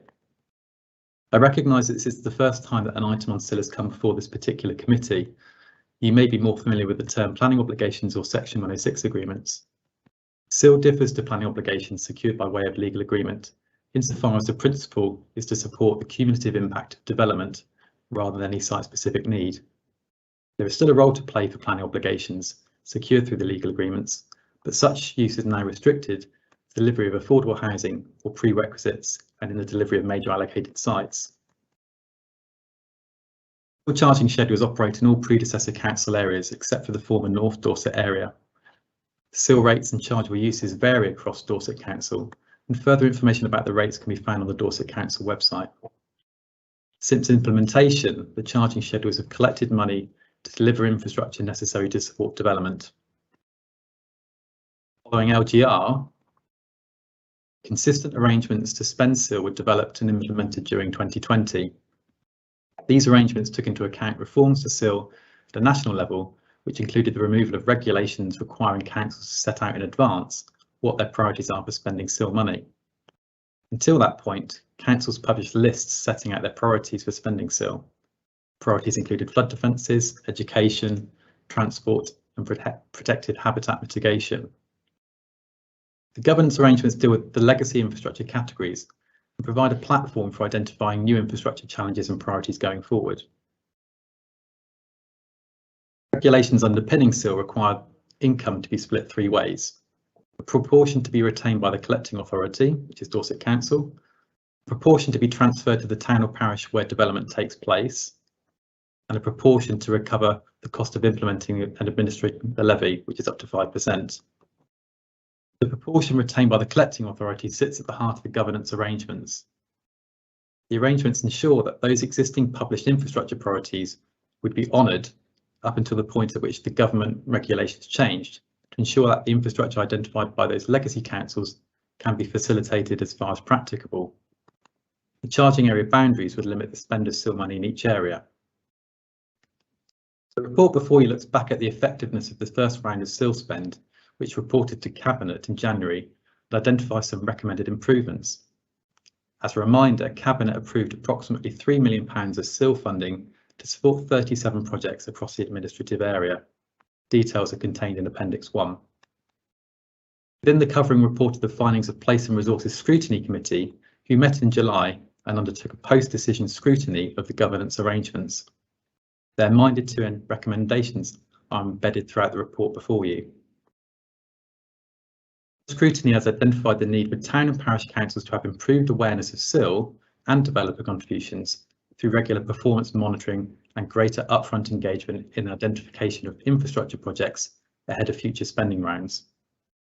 Members of this committee are also recommended to consider a review of the infrastructure categories and areas of spend to give greater scope to accommodate the potential delivery of strategic infrastructure items. Recommendations sit alongside these minded to recommendations and include the suggested removal of elements of protected habitat mitigation infrastructure from the scope of the governance arrangements, with delivery instead being managed by bespoke steering and delivery groups already established. With approximately £1.83 million of SIL uncommitted from round 1 spend, Officers recommend that a second round of SIL spend focus on this carry forward with the majority of the same honoured categories of infrastructure in play. SIL funds collected after government changes withdrew the requirement to set out published lists will continue to grow and build into more meaningful amounts, allowing greater flexibility and choice over new infrastructure priorities. Council will need to continue meeting commitments with the likes of Natural England and the Environment Agency in order to ensure that development continues to take place in affected areas. In due course, officers will come back to members separately on balances available to spend once these commitments have been taken into account. In the meantime, members of the committee are asked to review the governance arrangements as implemented and consider various proposed changes as set out in the report, including the minded to recommendations identified by Place and Resources Scrutiny. Happy to take any questions. Thank you. Thank you, Andrew. That's really helpful. Thank you. Councillor Jones. I'll kick off with this one. I've got a few points if you can bear with me. First of all, just a general question. I know that it's either 15% or 25% based on the neighbourhood plan. Should we, or does it matter how old or when the neighbourhood plan should be updated by for that to sort of still, that doesn't matter? I can see you shaking your head. You've answered that one. That's fine. It's mentioned in the report that North Dorset is likely to move over to SIL in 2023. I'm just wondering what would happen to existing Section 106 monies that have been agreed on permissions that are not yet built. I was wondering that. And on 10.4, SIL money spent Dorset wide. I understand that, but I think perhaps in certain situations, money, especially if it's perhaps put aside for something like education, should be spent in an area specific way in the area that the permission is going to impact. And I was looking at the round one to be funded in full or part, and it looks to me in each area that no bids or nothing has come through for education in any area, and I'm wondering why that is, and perhaps whether they don't even know how to do it or whether that money exists, because that seems to carry forward, and also emergency services in a couple of areas as well haven't been. And I'm just wondering if these organisations don't actually know. That's it. Thank you.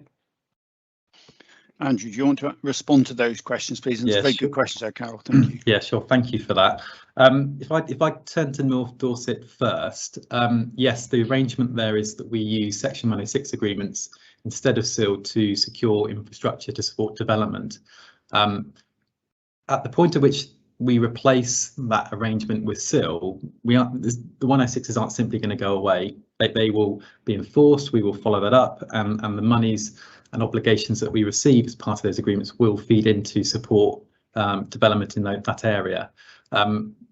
What we'll see probably in North Dorset is a shift to Section 106 needed as and when there is infrastructure requirements that are directly related to a particular development. So whether that's a junction improvement or in the example you asked there about education, it might be that there's a classroom extension needed, and that can only be delivered through a Section 106 obligation that ties the improvement to a particular school that links it to that particular development. So there will be parity going forward, but no one's going to miss out when that arrangement changes. You had a question then about the areas of spend. Yeah, we want to ensure that the policy works to support a variety of infrastructure across the piece. Education, as we know, is something that is important to support infrastructure across Dorset. And again, we will be using infrastructure that's secured through, or the levy funding that's secured through infrastructure levy to support that. We haven't had any bids at this point in time from the education team, but in discussions that we've had with them, they will be coming to us in round two, which we expect to take place early next year, with some proposals for spending that education money. We have contacted the emergency services with respect to the funding that was available and highlighted in the report. Again, we didn't have any offers or any suggestions at that point, but that's not going to stop us re-engaging ahead of round 2, and that will be the case for any body that could potentially utilise the SIL money. We will make concerted efforts to try and engage, but colleagues in our children's services team are aware of SIL, as are I think most, given the scale of interest in SIL, most service areas know about it and have been inquiring. It's just a matter of programming and getting that programme to align with other programmes to spend that funding. Thank you. So can you just tell me, do the schools themselves feed into your education team? At the moment, we work largely with the service managers and the service areas. So I'm assuming the way it works is that those service areas would engage directly with the schools to find out what their needs are, and whether that's in terms of capacity improvements or other sorts of improvements. We don't engage directly with the schools themselves. I wonder whether we could actually look at that, because it strikes me as very unusual that no school has any needs, not for that sort of level of money, and I think we could be missing out there, and I think we should address it. Thank you. You have Councillor Sherry Jesperson next, Chair. Thank you, Carol. Councillor Jesperson. Thank you. 2 short questions. What is the member involvement in the decision as to how to spend the SIL money? And my second question is, the percentage that's allocated to the to Dorset Council as the body that raises this funding is 5%. When did we last review that 5%? And are we confident that that is sufficient to cover our costs going forward, bearing in mind that the council's own costs are going up? In other words, is that number reviewed regularly? Are we sure that 5% is sufficient? Thank you. Thank you, Councillor Jesperson. Would you like to answer that one, Andrew? Sure. In terms of member involvement, yes, I think I've come to members quite a number of times in the last 18 months with this particular item. We, as part of the engagement with service areas and groups to establish what the needs are, we do work with portfolio holders to effectively sign off and support proposals for SIL funding. So we have that as a sort of first point of contact, but all recommendations that we make through the groups that have been established through the governance arrangements ultimately require cabinet approval. So we will be engaging with members on cabinet to make the final decision on that. In terms of the percentage that Dorset Council top slices to recover the administration costs, it is something that we look at closely. We have a duty to report annually on the performance of SIL and planning obligations functions, and one of those is to explain what we spend that administrative top slice on, and that chiefly is those staff responsible for securing the funding and any associated costs with that. And at the moment, we believe that is an appropriate top slice to secure for that service. Thank you very much. Just on the subject of member involvement, of course, without wishing to prolong this, member involvement at the end, endorsing a decision, is very different from member involvement at the beginning of a discussion where we're inputting into it at that level. So I would just leave that thought with you. When I say member involvement, I was looking for something rather more than just cabinet sign off. Thank you. Councillor Jesperson, I was going to pick up on that point because I think you've raised a very good point there, and I wonder, the decision making, is it an officer recommendation to cabinet and then sign off? Should there be a cross-party panel that sits down with officers, reviews these applications and then makes a recommendation to cabinet based on what members, knowing the local area and knowing Dorset, working with officers, could do? Well, in terms of approach, what we have learnt through the place and resources scrutiny review of this process is more upfront in engagement, particularly with town and parish councils, and I see no reason why that shouldn't stop there. That we have certainly an awareness for all members of funding that's available at the next funding window, funding opportunity, and we can have those conversations and join up conversations with both town and parish councils and Dorset Council members, with officers working through proposals. Yeah, that's helpful. All the relevant people are listening to this conversation, and I think they will have got the gist of where we're coming from in this one, that we would like to be certain that there is the correct type, the correct level of member involvement at the correct point in the procedure. I'm satisfied that you've taken this point. Thank you. Sure. Matthew, did you want to come in there? Oh, it's just to reassure the councillors that point taken, and they will know from me that they will be involved in all the pre-discussions before the final recommendation, either through highways or planning. Perfect. Thank you very much. Thank you very much. Councillor Jones. You have Councillor Ryan Hope. Thank you very much. Councillor Hope. Yeah, thank you, Chair. Similar to the last question, my sort of query on this is how are the community actually involved in drawing up these plans? Obviously, this is a community infrastructure levy, and I'm really interested to see how the community and towns and parishes are involved in drawing up these plans to what's important in our local areas. Andrew? Again, this was a matter of considerable discussion at Place and Resources Scrutiny Committee, and similarly at the Cabinet approval of the first round of bids and awards in January. Suffice to say that it's a big process, you know, in terms of the value of funding that we have and the range of projects we could support. As Dorset Council manages the spend of community infrastructure levy, we have to manage it and ensure that it's getting best value for money and supporting the needs of development. And certainly the outcome of the discussion with Place and Resources put more emphasis on working with our town and parish council partners, because they are at the sharp end of that dialogue with the local community about what their needs are.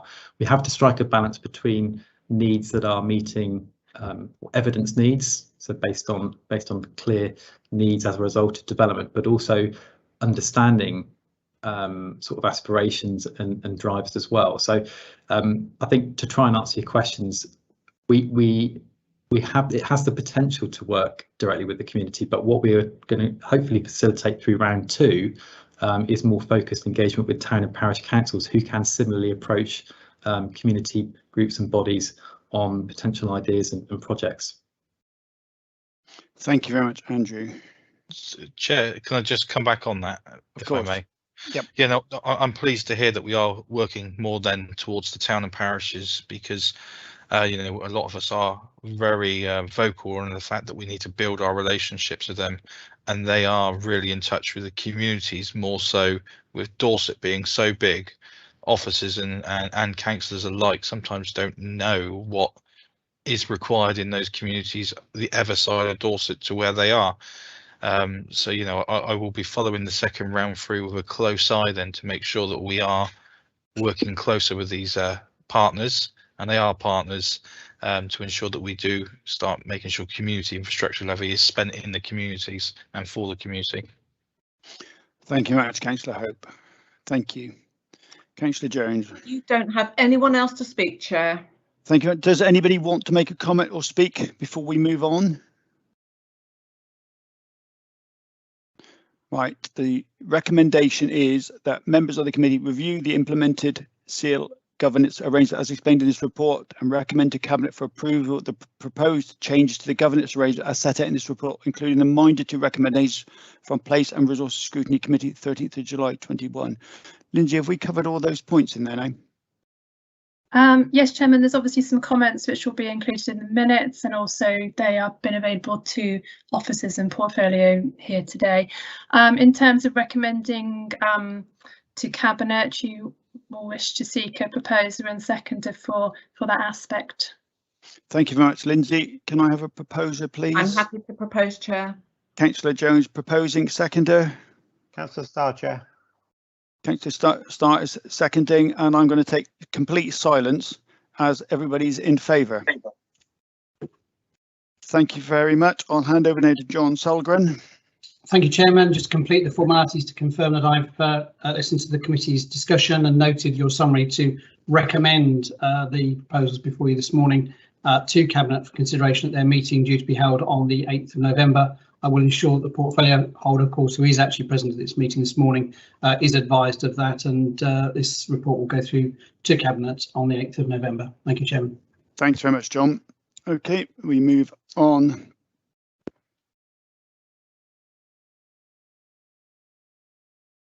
So the next item is agenda item 10, phase 2 parking charges, the transformation project. And we're being presented today by Elizabeth Murray, who's the strategic parking project manager. Chairman, if I may, before you pass on to Elizabeth, can I just of course.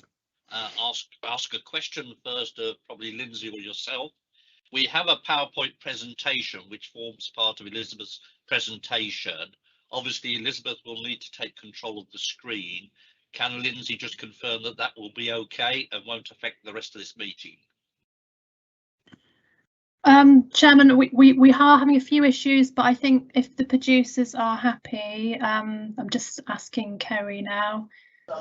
Yep, so if she just shares her screen, I'll be able to put the contents on so everyone else can see. Thanks, Kerry. Okay. If I may lead off on this then, Chairman. Absolutely, thank you. This is such an important issue. Dorset Council's parking service is currently working under the parking order of the former 6 councils. This has led to a disparity of tariffs between areas to the extent that some areas are free to park all day and others pay £9. An alignment of the parking orders is necessary to standardise charges to ensure equality for residents. This is also necessary to standardise the regulations within car parks so that there is transparency on what is permitted in car parks for customers and consistent enforcement is easier to deliver. On-street tariffs and time restrictions also vary greatly depending where they park in the Dorset Council area. This is confusing for customers, and our customers are both the residents and visitors to this lovely area. Implementing a standardised tariff and time limit will make it clearer for customers and will reduce the possibility of them receiving the PCN, which is the penalty charge notices. There is disparity in terms of the cost and benefit of the car park permits in circulation across Dorset.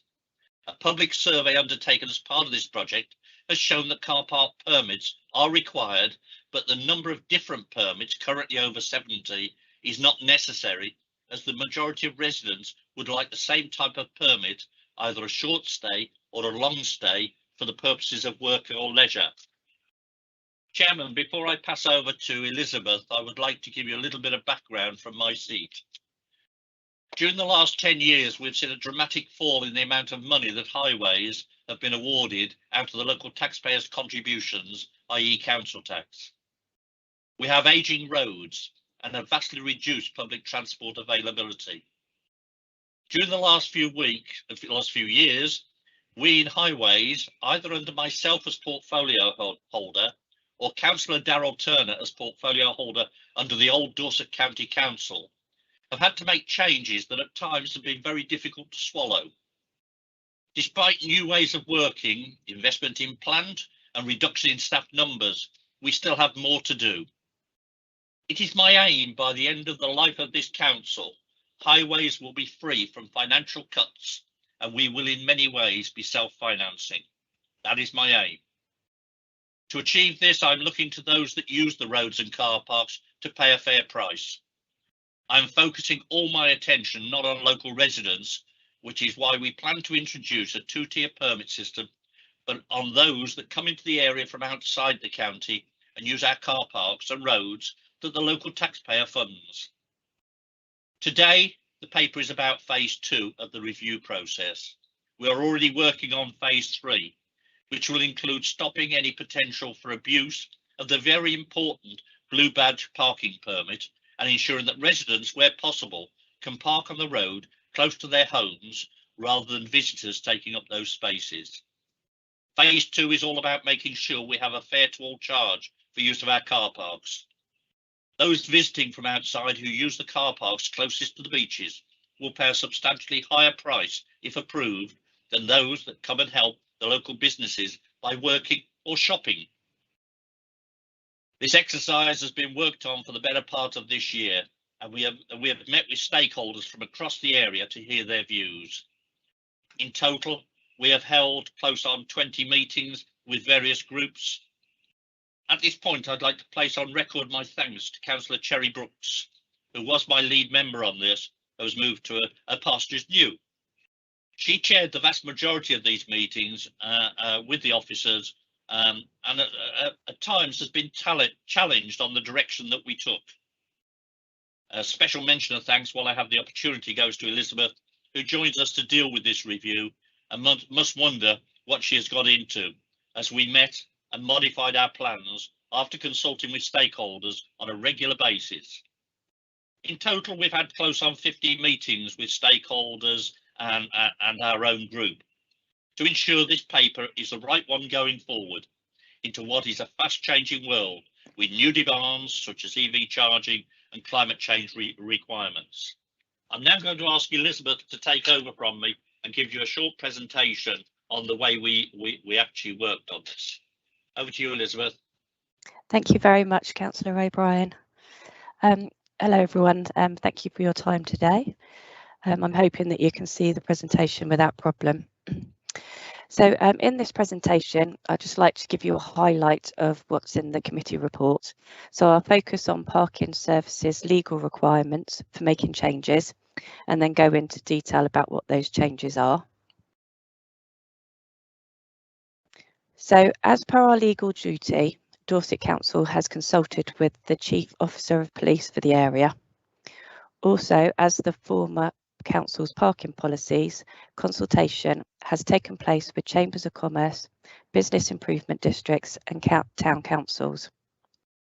Non-statutory consultation has also been undertaken with parish councils, and then Dorset Council has chosen to undertake a non-statutory engagement in advance of publishing its proposals with the public. So the process of putting Dorset's locations into the 3 levels started with comprehensive research into each area. There was research done into the population, how many residents have their own properties, how many households do not have a car, average house price, level of health, the percentage of carers, and the age, gender and diversity of the areas. We even looked into the number of day visitors a location receives. This gave us the basis on which the locations could sit into for the 3 levels. The work completed so far was checked with the Dorset Council research team, and some locations were moved to ensure that they were in the right place. On top of this research, we looked for knowledge. This was done through the civil enforcement team and through the stakeholder working groups. We also did benchmarking exercise to check the average cost of car parking made sense in comparison to our neighbours, to similar locations and other non-Dorset Council local car parks. The Dorset Council research team checked that the locations that had been chosen to benchmark against were good and logical. So as I said previously, we chose to have stakeholder working groups as part of this project. And these stakeholders included town and parish councils, business improvement districts, chambers of commerce, disability action groups, local businesses, local health services and local residents. And the purpose of this was to put the customer experience at the centre of our plans. By speaking to locals, we gained a much better understanding of the parking needs in each area. We better understood how parking is used. And finally, it helped us to understand the impact of different charges on people's parking behaviour.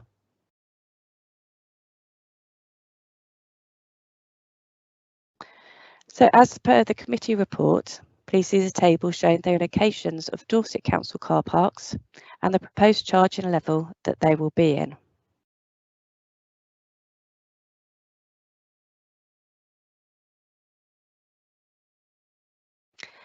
There are no changes to the proposed car park charges shown in the committee report.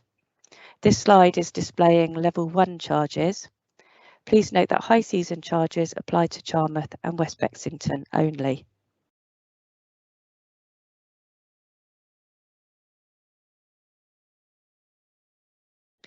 And this is the proposed level 2 charges. You can see that level 2 does not have any seasonal charge.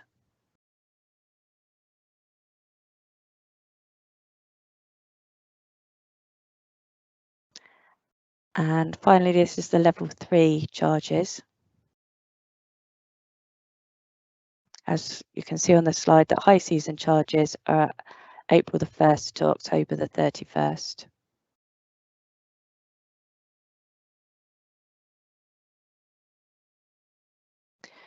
During the stakeholder engagement, we received feedback recommending higher charges for motorhomes. So this is what we're proposing.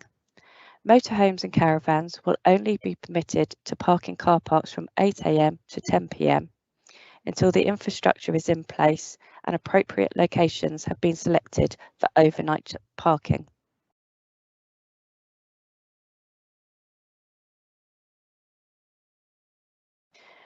We currently have a number of car parks which permit coaches and lorries to park. We've revised these charges to align with the new car park charges.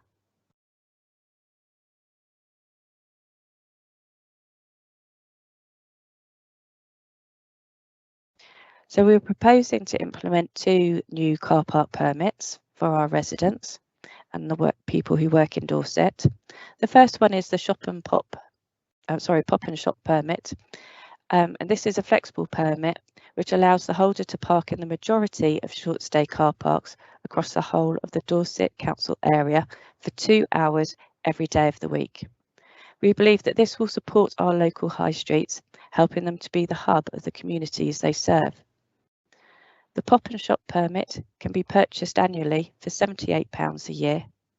This works out at £1.50 a week. The other permit is the Live, Work and Play permit, and it can be used in the majority of long stay and short stay car parks across the whole of the Dorset Council area. The proposed price for this permit is £260 a year. This works out at £5 a week. We would offer a monthly payment plan to stretch the cost for those who are not able to or who would rather pay in instalments, and this would cost £25 a month, including an administration fee. And as per the committee report, please see the proposed on-street charges. The maximum stay for on-street parking will differ depending on the location. And now we'll pass you back to Councillor Ray Bryan. Thank you.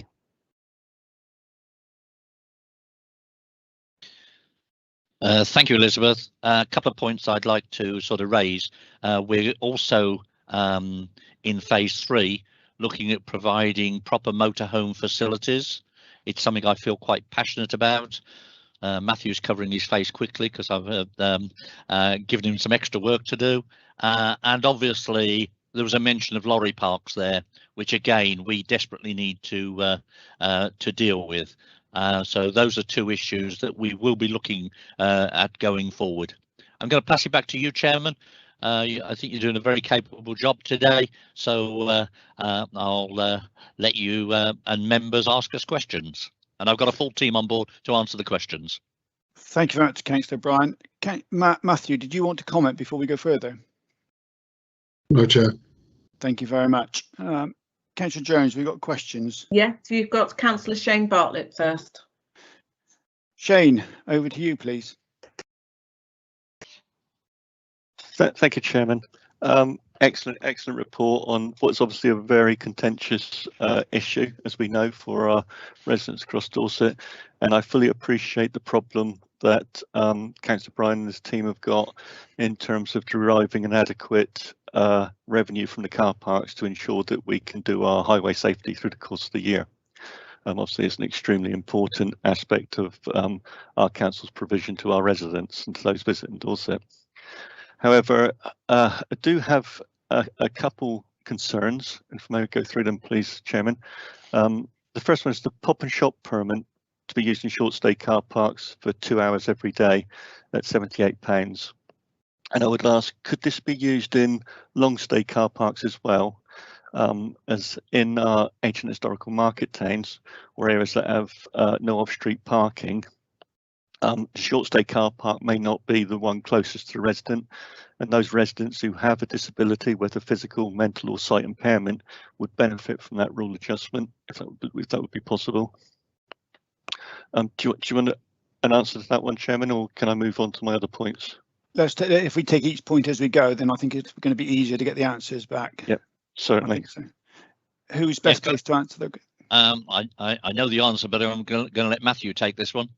Oh, I was going to say, boss, if you know the answer, that's fine. But I think the answer is we've got numbers stipulated across Dorset, Shane, but we can't make everybody happy. And the purpose of the shop and pop is actually to get that turn. I know that colleagues in parking services are still working through that, but at the present moment, every area has been looked at. I would add, Chairman, that obviously the purpose of having an overview committee is so that we can listen to the views that have been expressed and make some adjustments before this goes to Cabinet. So please, members, be aware that we are listening to you, and I will take on board. And we've got meetings already planned after this, after today's overview, to discuss any views that have been raised. Okay, thank you very much, Shane. Yep. Sorry, could I just say one thing, if I may, Chair? Councillor Bartlett, disabled badge owners can still use their blue badges as normal, but I do take on board the points you've said, and I'm happy to have a conversation with you afterwards. Thank you. If I could go to my other point then, Chairman, please. I appreciate the fact that we're trying to, I think it's 70 odd permits across Dorset. We've tried to restrict this down to 2. So you're going to hate me because I'm going to ask you if we can look at a 3rd permit. And this applies to our ancient historical market towns that were laid out in the horse and cart period, with never envisaged that the modern motor car was going to come into being. So such places as Wimble, Minster, Blountford, Sherborne, Shaftesbury, Bridport, other ancient historical market towns are available if you so wish. And this really is around the point of our elderly and retired residents and those on a restrictive income, such as care workers, are going to be unfairly and heavily impacted by the proposed charges, going from £80 to £260 as they do in my town. So what I would ask would be, would it be possible to do a localised printed permit for residents that would only be specifically able to use in those towns for their immediate place of residency at a flat rate of £100, allowing parking 7 days a week during the car park charging period?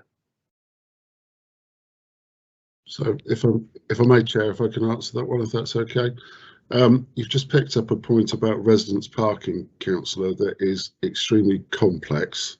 We will be looking at that as part of phase 3 that Councillor Bryan is aware of, and we will have further meetings with local members to discuss as we take it forward. It is probably one of the most complex matters that we need to deal with. Every town is affected. I will say though, however, from a carer perspective, the pop and shop permit will be an advantage for those people because it allows them to park every day for 2 hours a week to actually do the caring. I hope that helps. Thank you. I just wanted to sow the seed. Thank you. Shane, if I could just add, sorry, a bit informal there. Councillor Bartlett, can I just add that you and I had a very pleasant evening in our old council days where we walked around your area and you were highlighting some of the difficulties that market towns do face. My lead member, Knocklacey Clark, also lives in one of those areas.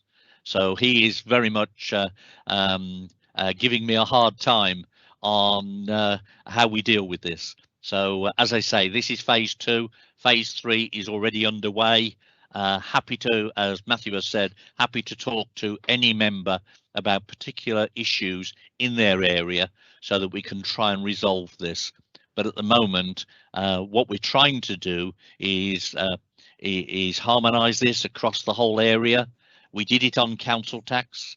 The north suffered more than other areas, and on this one, there will be areas that will suffer, but we need to get back to something that we can control and it's a very difficult issue because it does affect people's lives. But we're open to all the comments that you're passing. Can I just add as well, if possible, Chair? Our discussions are ongoing. This is organic in some respects. So I know myself and Councillor Bryan will be going to Dorchester Town Council in the near future to have a discussion. I'm sure that other town councils want further discussions, and we will welcome those invitations. Okay, thank you, Chairman, and I look forward to those discussions and having that meeting outside the room. Thank you very much. I did wonder where you were going with that very pleasant evening, Councillor Bryan, but thank you for clarifying. Thank you, Chairman. There's opportunities for us all on that pleasant evening. Thank you. Next, Councillor Jones. Councillor David Took. Councillor Took, please. Thank you, Chair. I'm a little disappointed at the scale of charging for the shop and pop. Was it £78 we're looking at charging for 2 hours a day? I will continue to use the New Forest District car parks where my parking clock costs me £25 a year and lets me park for 3 hours in the relevant car parks. Why are we going so high? It seems a counterproductive policy that will restrict people's ability to shop locally. As I said, I'll be shopping in Hampshire. Thank you. Would you like me to answer that question? No, I'll take it. Thank you, Councillor Took, for supporting our local businesses. We having to put a report in. We having to put a report in front of you that affects next year. In our discussions with Hampshire, be aware of the surprise coming to you. We are planning for the future. We need to, and you're very aware of the pressures we've got on us on funding. I get very limited funding from the council. Most of the funding I have on highways is from outside our own organisation. And just to give you a number, we spend just over 60 million on our highways, and just over 3 million comes from the local taxpayer. My aim is to try and reduce that even further because of the pressures we've got on us in other areas. But I do take on board your comment. But as I say, having talked to outside organisations, and we spoke to Wiltshire, Devon, all other people, and we also looked at what independent operators are charging, and we've made sure our scale of charges is either in line or below some of the independents. Might not affect you where you are, Councillor Took, but as I say, in the conversations we've had with other organisations, they are all looking at why they lose so much money on car park permits. Councillor, if I may add as well, I take on board Councillor Took's comments, but £1.50 a week seems a reasonable figure for a shop and pop permit, and that we have listened to local councillors and town councillors about that as well.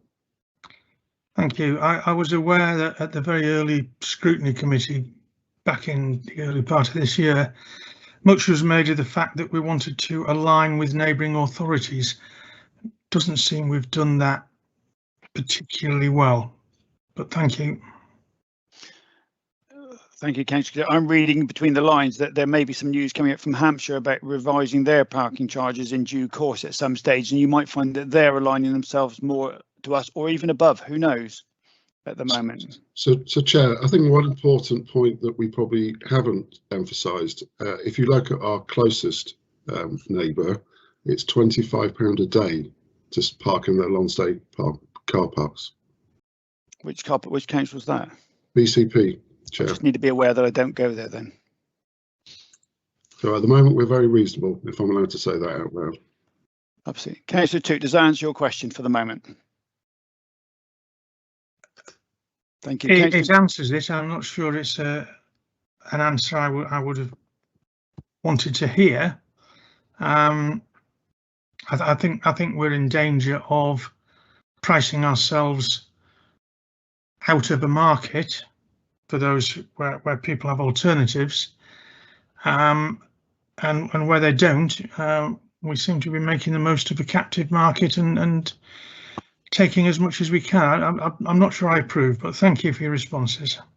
Thank you very much. Councillor Jones, who's next, please?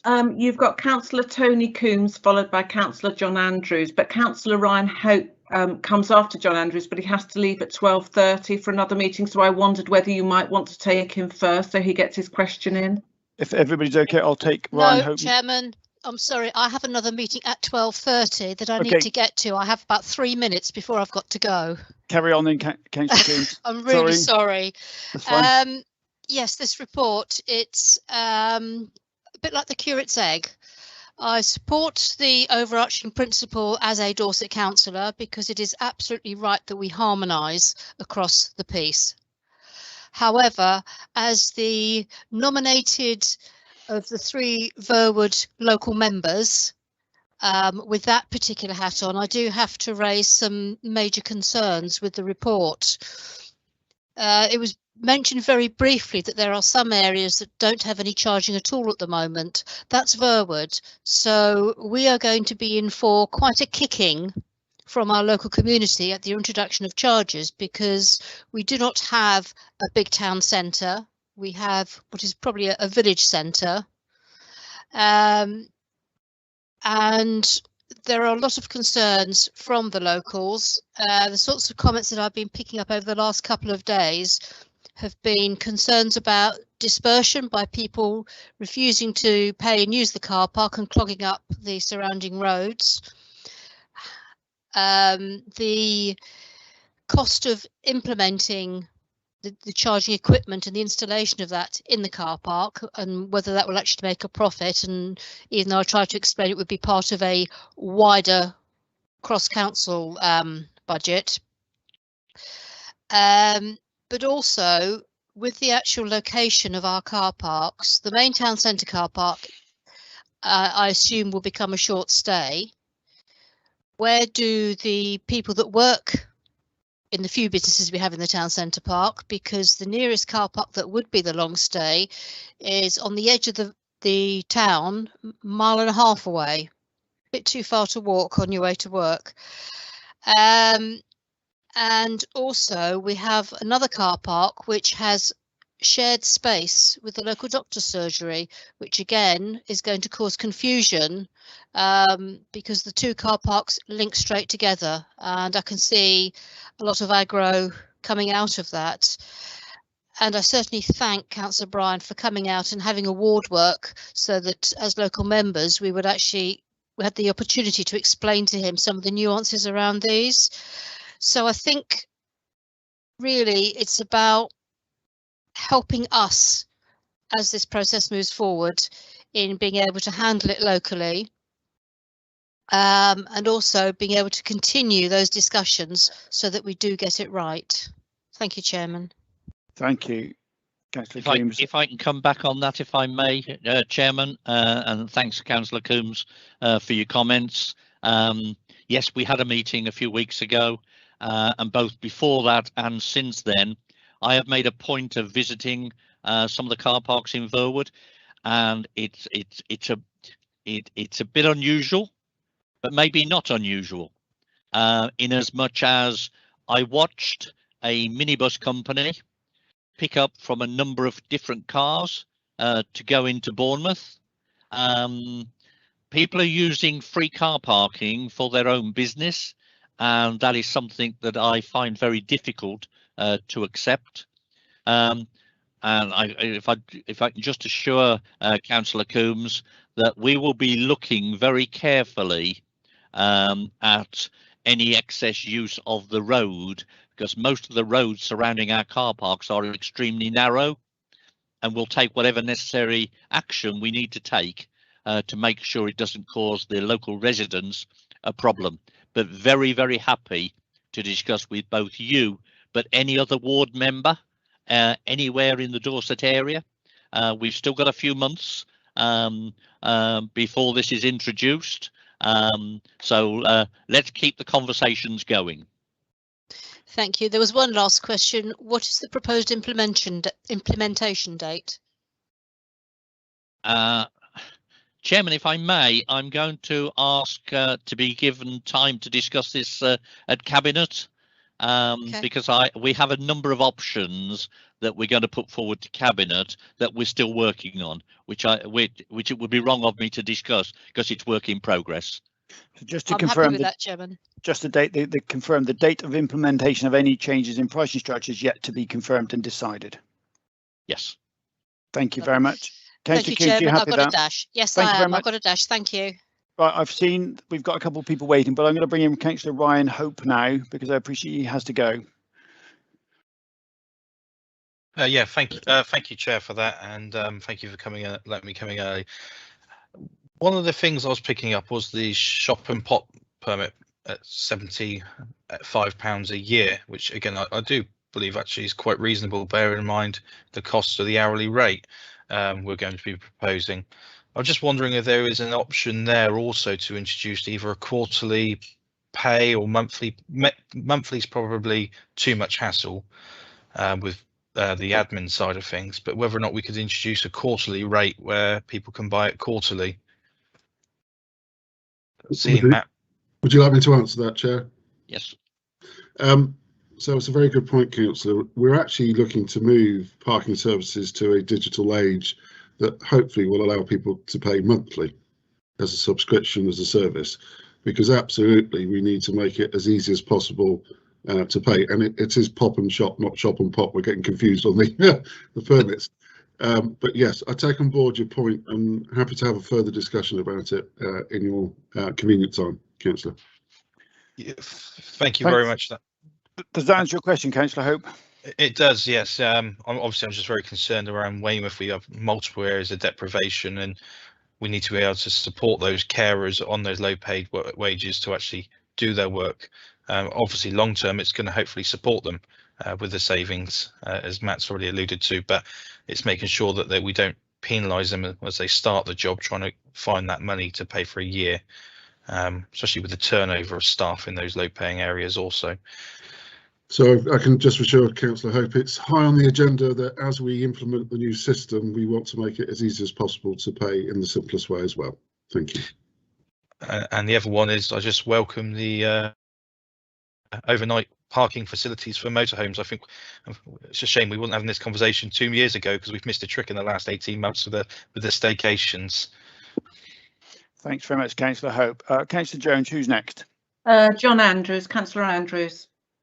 Councillor Andrews. Yeah, thank you, Chair. My question is just over the live, work and play permits in the pop and shop and pop, or pop and shop, whichever way round you want to say it. So I understand that you'll only be able to use the shop and pop ones or pop and shop ones on short stay car parks, but the live, work and play permits you'll be able to use in long stay and short stay car parks.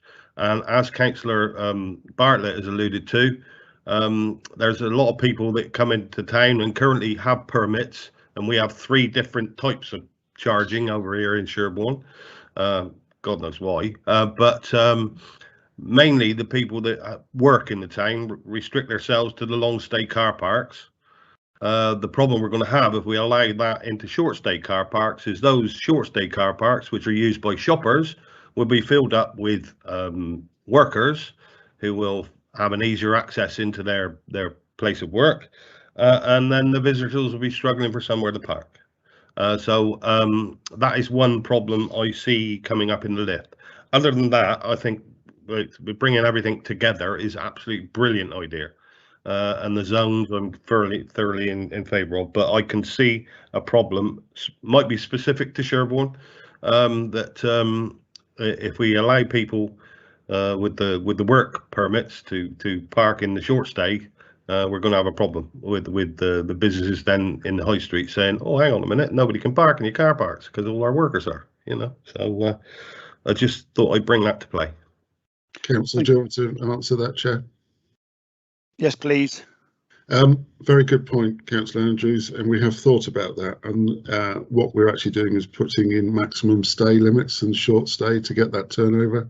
Right. So that will be part of the details that we will send out to all members of which car parks can be used, what the maximum stay of length is, so we make sure that we protect the short stay for that turnover for the high streets. Thank you. Thank you. Excellent. Thanks very much. Councillor Jones. You now have Councillor David Taylor. Councillor Thank you, Mike. Taylor. Thank you, Chair. Thank you, Board. Couple of observations I've noticed because of the fact it's like this has been rolling on for years now, as we all know. We've been trying to straighten out, and you are doing a fantastic job. You know, it is very difficult, and for the whole of Dorset to be incorporated as in one core. The thing I've got to notice at all is that so that we actually give value for money on our car parks, the quality of the car parks always seems to me sticking in my mind. The fact is that some of them are not very nice and the lighting in them is pretty dreadful, especially with the one by Brewery Square, where we can't see the actual machines to actually put the coins in at night. That's a couple of things to say there, but there was a big thing we discussed about 2 years ago, I think it was, regarding incorporating businesses on our car parks to make a revenue, as in like MOT stations, etc., etc. We did actually look at incorporating that, so they could actually incorporate them to the car park, so I can make a revenue. Saying that aside, Councillor John Andrews has hit on a very big point of mine, which is the fact is that workers' permits for free parking and councillors. Now, I know this really needs looking at because we do fill up our car parks with workers and councillors that get either free parking or reduced rate parking. So you've actually kind of answered that in this case. You're actually looking at it. That was a concern of mine big time. The fact that the space we've got, are they being utilised correctly? And you kind of answered that, Camilla, that you are looking at it. And the final thing to say, and yes, Councillor Ray Bryan, I understand the funds are drying up, and this is an urgent issue, and I commend you for the work you've done already. Thank you. Thank you, Councillor Taylor. Councillor Bryan, did you get all those points? Because I got quality of car parks, poor lighting, business revenue, workers' permits. Matthew, do you want to come in there? I'll take them one by one, if I may, and then if Councillor Bryan will make sure I get it right. So the Speaker, car parks are now part of the Highway Authority's asset management plans, so we're making sure they are regularly inspected. Lighting, I understand the concern, and we will be looking about all of our car parks to improve the customer visit and journey, if I'm allowed to say that out loud. Dorset Council is looking at its own workforce travel plan, because I presume that you're making the assumption about Dorchester, and we will have further discussions with you. And also there will be discussions about potential commercial investment. Councillor Bryan has made it clear to me about maximising our opportunities for the future, and we'll probably be coming back to a further committee at some point. Fantastic. Thank you very much. Very well explained. Thank you. Councillor Taylor, does that answer all your questions or your points? Yeah, just the concerns. We've been bubbling on this for years, and it's now let's come to a head. We're still addressing the issues, which is great. Thank you. Thank you very much. Councillor Jones. If I may, Chairman, just before we move on, it's on my list under phase 3, Councillor Taylor. An improvement in the standard of our car parks, but also to look at opportunities for our car parks, because there are areas where we take up a lot of ground space. That if we think outside the box and think to the future, we can accommodate as many motorists that are necessary, but not taking up all that ground space. That is a massive opportunity for the council going forward. Thank you very much. Brilliant. Thank you. Councillor Jones. I think everybody has spoken, but I just had one very small point on the permit, the vehicle that has to be registered in the name of the permit holder. That's all very well, unless perhaps they are a resident of Dorset but driving a company car, so the car will be registered in the name of the company. I just think we just might need to cover that somewhere, and then I think we're all finished. Apart from Councillor Carr Jones would like high-rise car parks, please, but in his dreams, no doubt. Thank you. No, if I may, Chairman, Councillor Carr Jones obviously didn't get the point I've just raised, and that's that I don't want everybody spread across the land. We are going to look at the opportunities that multi-storey car parks give us. That's what the major car park companies do. We need to learn from other people, other councils, and I'm not adverse to making changes at any stage that makes it better for our local residents, but also easier for the visitors coming into town. And phase 3 is certainly going to be about how we can improve, as Matthew has said, the visit to our car parks. Yes, lighting is one problem, but EV charging is another. And it looks as if with the announcements that are going on at the moment, we're going to have to find ways in which we look after the hydrogen cars as well. So it's a case of watch this space. But this is phase 2. We did phase 1 earlier in the year. This is phase 2. There will be a phase 3 and probably a phase 4 as we learn from what we're doing. How many phases are going to be? Do you say up to 10 altogether, or as few as we can get away with to get it right? I've got some points in a minute, but Matthew, would you like to come in? So if I may, Chair, you've made a very important point. Parking transformation is part of the local transport plan, which links to the Dorset local plan, and actually it will be part of the future of how Dorset is seen as a place. I know people are focusing on parking, but it is only one small part of the jigsaw. My plea as Chair is that what we're doing at the moment is a 5-year plan from start to finish.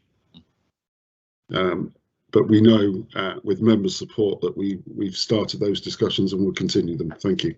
So what you're saying is basically it's a living plan that will evolve as we go forward over the next 5 years.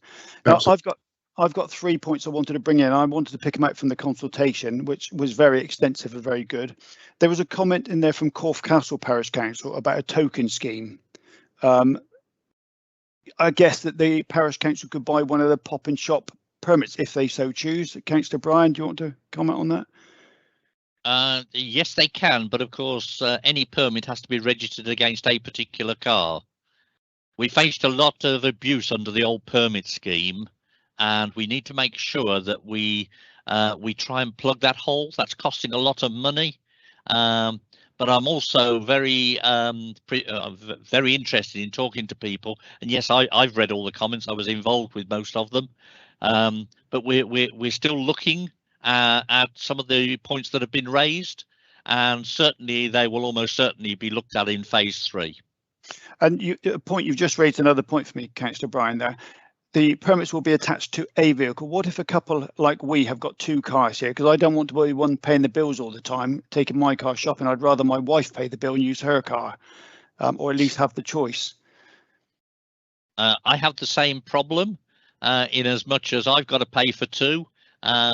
So unfortunately, we can't. I've got to be careful how I say this. I think it's important that we do it what's fair for everybody, if I may, Chairman, but happy to discuss it as part of a future phase. Is there any opportunity for putting 2 vehicles on details on the one permit so that you can take either or?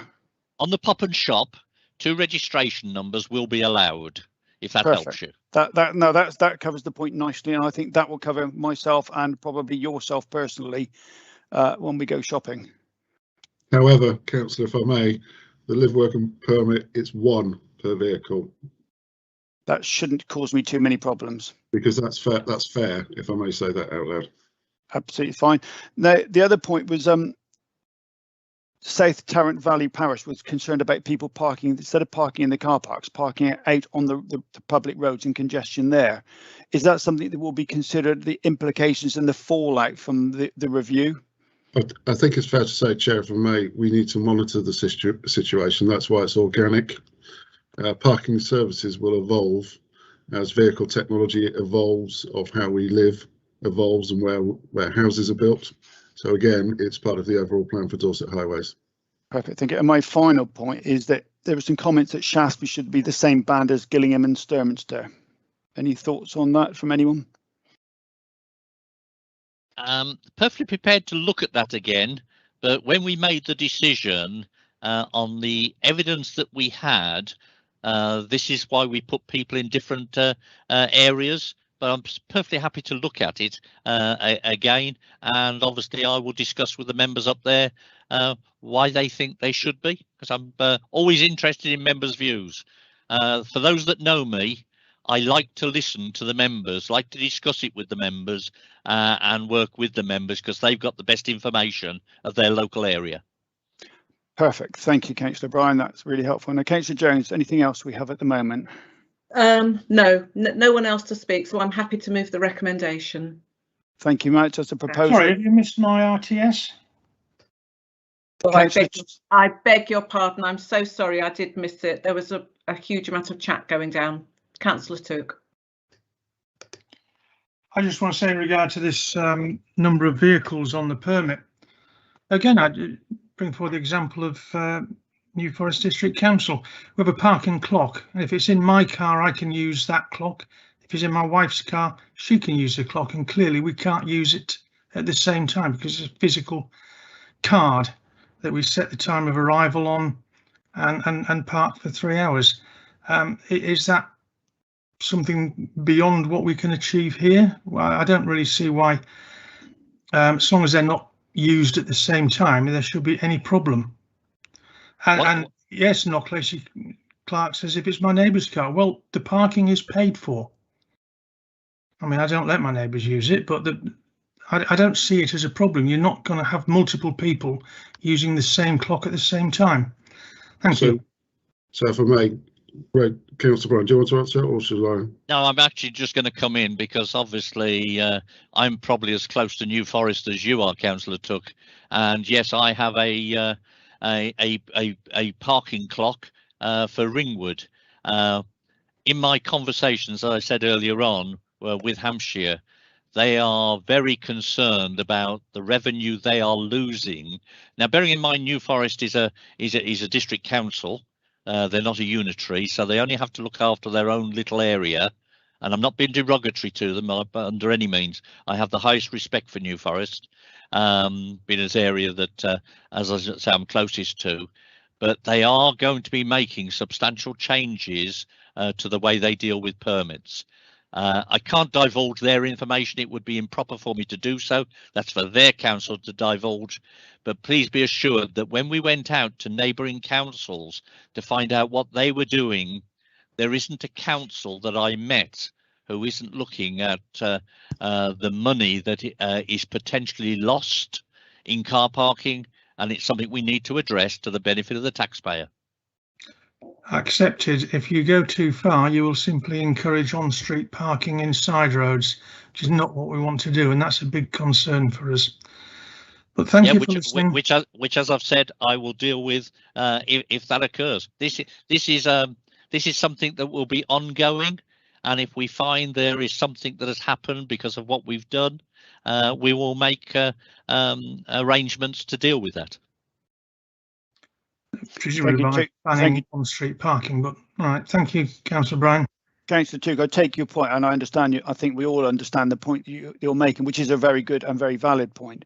But I think you'll find that as the other councillors level up, as they use that phrase, then the situation may change accordingly. And I think £1.50 per day per week is actually, personally, I think it's very reasonable for people to park. There will be people struggling, and that's why there's a means of paying over a monthly period being brought in. Okay, Councillor Jones, is anybody else? No, and I apologise for missing Councillor Tukat, but I can see no one else to speak now. So you're proposing the... I'm happy to propose. Have we got a seconder, please?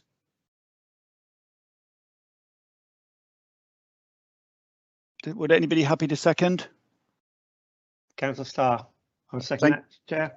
Councillor Starr, thank you very much. All those in favour, if anybody objects, please say, and I'll take negative comments first. Thank you. I take it all those are in favour that the recommendation is passed, and I'm taking all 4 recommendations. Lindsay, do I need them read them out in person and individually? I mean, they are there on the screen and there are in agendas. So it's up to you, but they are visible on the screen at the moment. Thank you. Well, I'm taking all 4 recommendations as a lump that we've approved those, and I'm passing over to John Sullivan now, please, with a minded to. Thank you, Chairman. So again, having heard the committee's debate on this and seen the report, again, it's you had very, very close engagement with Councillor Bryan as the portfolio holder. It will be in a sense a formality, but in a sense of to complete the formal requirements of the meeting virtually, is that having heard that, I will take forward those recommendations, recommend those formally to Councillor Bryan as the portfolio holder for those to be considered at the Cabinet meeting due to be held on the 8th of November. Thank you very much, John. Very helpful. And can I just pass on my thanks to all those who've been, Elizabeth Murray and all your team have been involved in that survey and the work to consult. It is a lot of work, and we all appreciate what you've done. So thank you very much for that. Right, we now move on to agenda item 11, Dorset Highways Policies. Presenting is Michael Westwood, I believe. Should come up. That's correct. Thank you very much. Yeah, the policy I'm presenting on today is the Code of Practice for the Classification of Highway Safety Defects and the associated guidance manual. Just as an introduction to these documents, they set out the when and the how we inspect the highway for safety defects. They're based on national best practice, fulfil our duties under the Highways Act, and are comparable to neighbouring authorities and those with a similar environment. As set out in best practice, we take a risk-based approach to defect identification and repair. The outcome or severity of the outcome is measured against the probability to give a level of risk. During inspections, we're looking at private property, verges, hedges and trees, the surface, signage, drains and other assets to ensure they're not posing a risk. Our main areas of interest, as you'd imagine, are the carriageway, footways and cycleways. These are placed into separate hierarchies dependent on their use, the level of use, and then this sets the frequency of inspection. Within the document, we have a list of the most commonly encountered defects. Each one has an investigatory limit and a level of risk associated to it. The guidance sets out how we will carry out inspections, be that on foot or driven, and how we will treat specific areas such as pedestrian crossings. I regularly review this document to ensure that it's up to date and that it's keeping all highway users safe. During the latest review, the following areas were highlighted as room for improvement.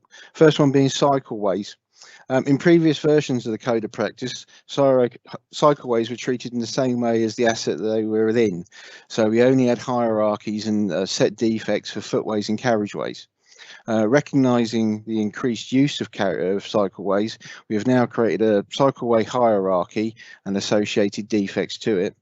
This will improve the defect identification to an appropriate level in cycleways, minimising the risk to cyclists and maintaining the cycleways in a safe condition. Another area that was picked up on was trees. We've always identified through inspections the tree defects that pose the most immediate safety hazards. Things, for example, like broken branches or dead trees or overgrown trees, and those that have fallen into the highway. But due to instances that have occurred recently, we also wanted to formalise a process for reporting on issues that might affect trees in the longer term. This could be clear felling around the tree, opening up to more effect from the wind, or digging trenches next to trees that could damage the roots, for example.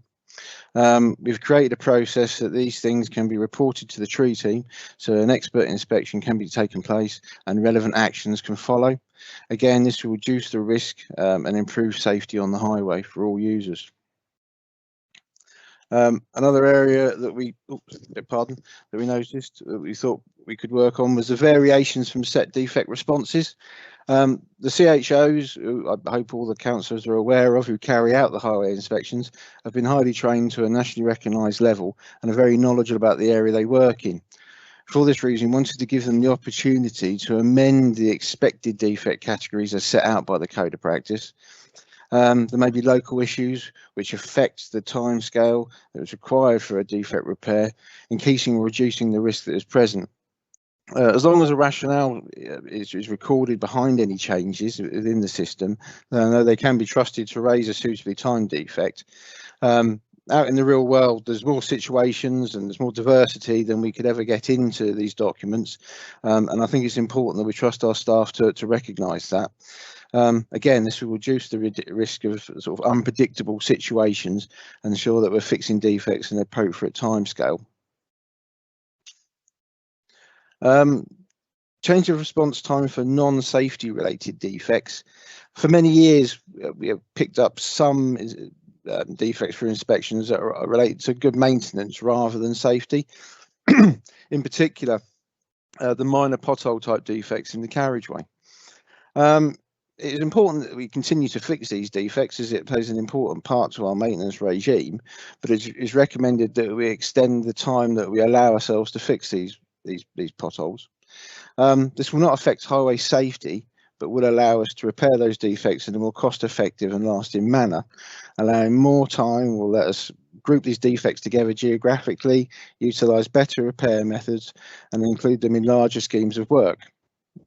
It will give us the time to plan the right repair for the right location, and will not increase any risk to the highway or any risk to the safety of the highway user or the level of service that we're providing. Lastly, the policy has been updated to recognise the changes through LGR. References to district boroughs or the old county council have been removed, and changes within the staffing has been recognised. Thank you very much for that. It's a whistle-stop tour of the code of practice. There are, like I say, only minor changes that we've made, but we realised that they were, though minor, were important changes, so wanted to bring them to you today. Happy to answer any questions. Thank you, Michael. That's really helpful and very informative. Thank you. Councillor Jones, who have we got? Okay, you have Councillor Bartlett, followed by Councillor Jesperson, followed by Councillor Taylor. Thank you very much.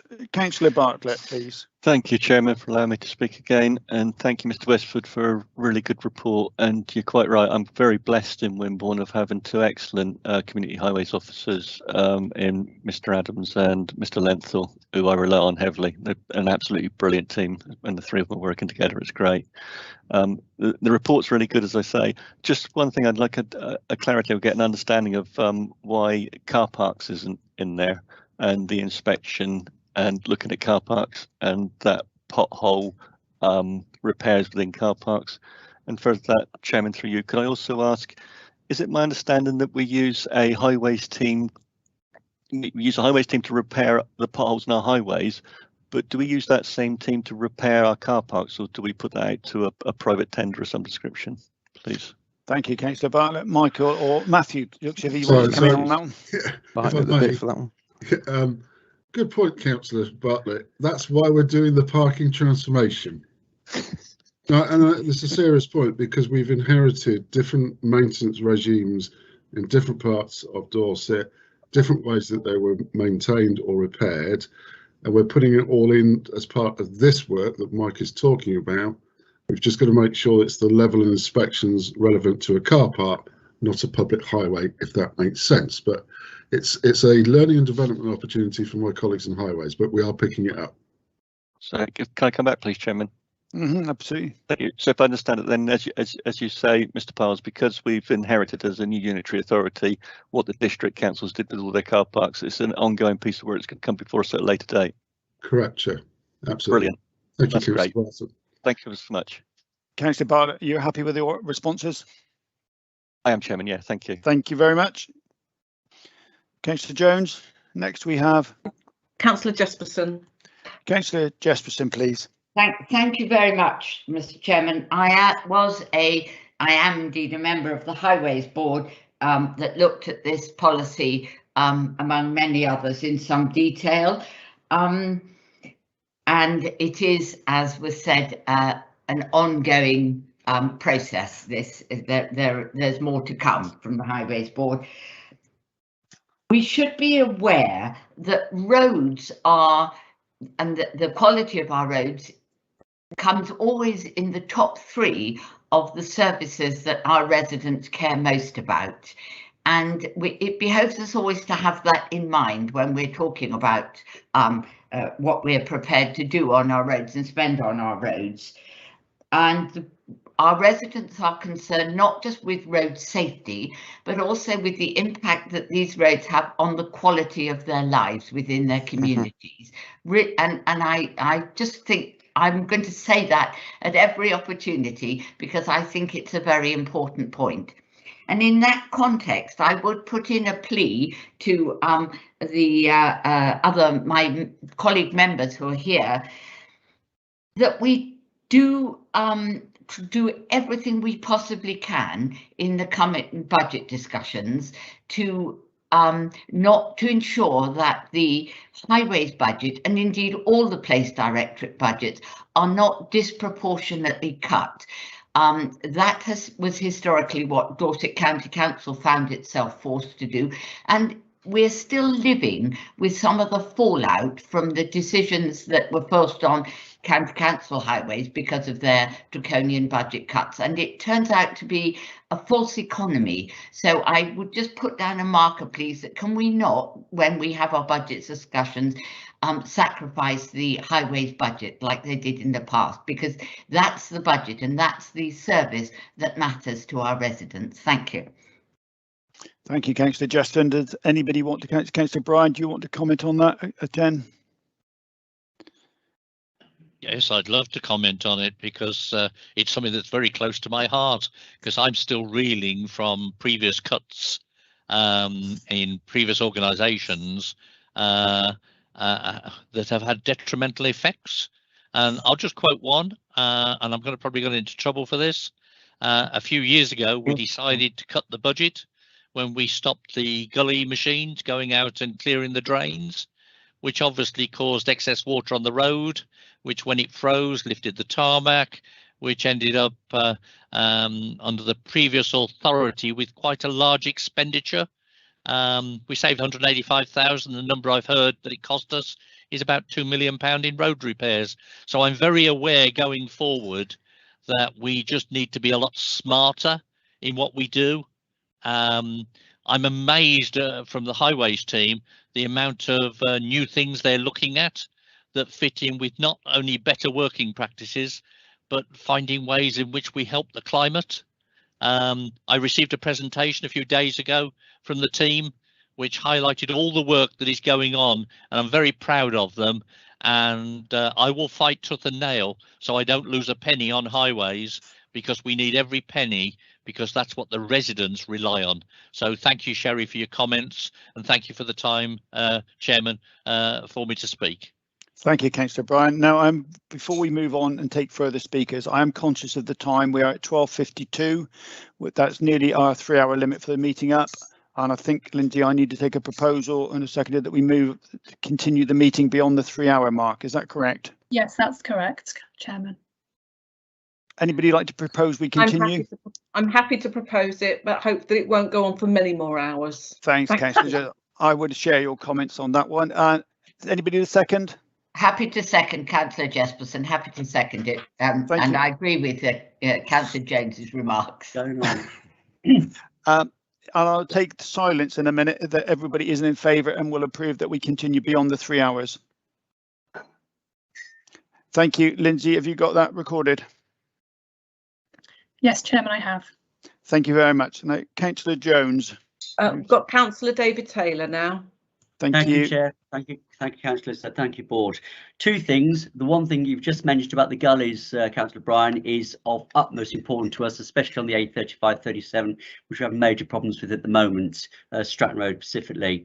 The other point which I wanted to bring in is to not lose sight, and I hope this is the right area I can discuss this in, is the cycleways and bridleways and pathways of Dorset meeting up, because we've had a project going through from Stratton to Charlton down to Charminster to Dorchester, involving the Bristol to Dorchester route. Now, I'm sure you're aware of this because there is money put aside for this, and we're waiting for it to be granted to go forward. It's just I hope this is the right area to raise it, because we are really expecting this. Councillor Taylor, let me just check that I'm not sure that the cycleways comes under this remit of highways, which I think is roads and that. Does somebody want to respond to that, please?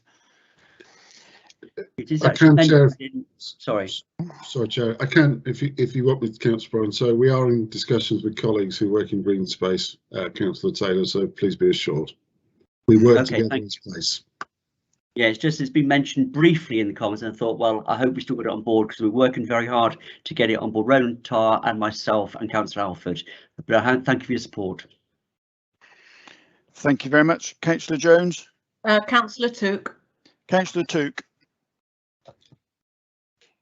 Thank you, Chair.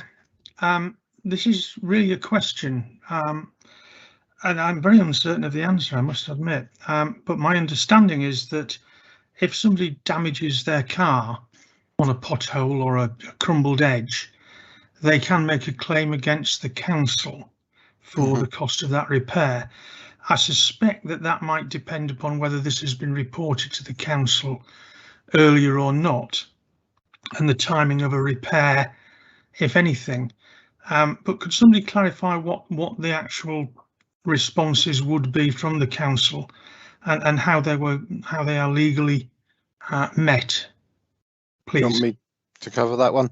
It would depend on if we had a Section 58 defence or not to the damage that was taking place. So, as you pointed out, if the pothole's been reported to us, then it hits our timescales to repair, or if we've inspected that section of road and picked up that pothole, again, we need to repair it within our set timescales, which are set out within the Code of Practice. If we're unaware that pothole is there, so it hasn't been reported to us, or it hasn't been during picked up in a recent inspection, then we wouldn't necessarily be liable for the damage. Okay, thank you. And the timescales for repair, are these set by the council or are they nationally set? We set our own timescales, but they are based on best practice and nationally what other authorities do. When we end up in court, it has to be seen that we're doing what is reasonably practical. So yeah, it has to match in with what as I mentioned earlier on, what other authorities, particularly our neighbouring authorities, what they do. And are these timescales set out on the website or somewhere? We do a wonderful job in self-reporting of problems. Are the timescales set out somewhere in that area? Yeah, so within the Code of Practice, which is on the website, basically it depends on the severity of the pothole and the risk that it presents. It can be anything from a call out, which would be 2 hours, all the way up to a what we call a 2B defect, which is 28 days. Like I say, but it depends on the severity and what accident is likely to happen. So as you would imagine, in things like cycleways, we tend to repair safety defects in those faster than we would perhaps in the carriageway, because of what the outcome of any accident might be.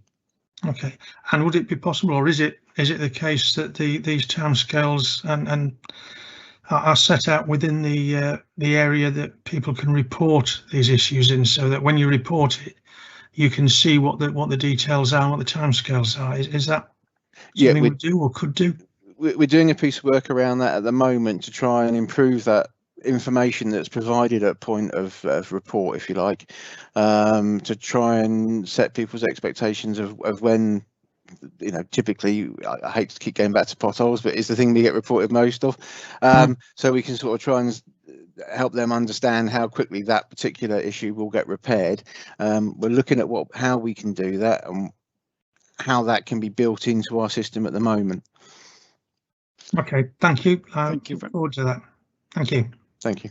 Thank you. Have Councillor Ray Bryan. Yes, thank you, and thank you for giving me the opportunity to come back again. I just want to make sure that all members understand that we hold regular webinars on what we're doing within highways and also the environment side of my portfolio. But on highways, we've got a number of things that we're discussing at the moment. One is how we deal with the verges, and we've got a group that has been put together to discuss verge to verge, because it's an important issue for me. But just in case anybody's got the wrong impression, but being as this is with the public, we have an excellent track record on repair of our potholes. The team respond very quickly. And as I said earlier on, we're investing in machinery that makes it easier to do, more cost effective. These are the sort of things that we need to look at going forward to drive cost out. But I often say to friends of mine who come in from outside the county, when you cross the county border, because your wheels stayed in touch with the road rather than bumping along. I am not ashamed to say our standard of repairs and our standard of roads, I think, is of a very good standard, a very high standard, and I'm very proud of it. Thank you, Chairman. Thank you, Councillor Bryan. Councillor Jones. Councillor Mike Barron. Mr. Barron, Councillor Barron. Potholes. It seems to be we're downgrading some potholes from 2B class category to 2C. A 2B pothole has to be graded, repaired within 28 days, although when it says 2C, it just says typically repaired within 6 months. There is no time limit. Michael, do you want to comment on that, please? Yep, this would be our not safety related defects, which is about the maintenance of the highway rather than safety. It's the shallower potholes that you'd see in the carriageway that we pick up currently as 2Bs that we're looking to move to 2Cs. The reason for that is, like I say, it won't increase risk or it won't affect safety, but giving us more time to repair those defects will allow us to use better repair methods, more planned out repair methods, and do it in a more cost effective manner and do it so it's a lasting repair. As Councillor Bryan was saying, we are looking at different repair methods now that we can use cost effectively, but it does take some planning to do it, and what we want to end up with is a better repair rather than a rushed repair, if you like, particularly on these non-safety related defects. Thank you very much, Michael. Councillor Barron, does that answer your question? Yes, in certain ways, yes. Thank you. Thank you. Yeah. Michael, a question for me. There is a very, very detailed report there with lots of timescales and work to be done on all sorts of highway-related issues. I know that you take safety very, very seriously, but I don't see any comment in that policy telling the people reading the policy if you come across a major damage to the highway, about protecting the public from either tripping over, driving in it, or going into it in their battery operated scooter, whatever they're using. What would you do on that? I know that the staff would go out and deal with it immediately, but I'm thinking of it coning off areas or barriering it off or something like that. Yeah, I think it's got rather lost probably within the code of practice as it's changed over the years, and it is something that we'll make sure is better emphasised. Within the policy, it does say that if it's found by a member of the inspection team and one of the community highways officers, will stay with that immediate risk.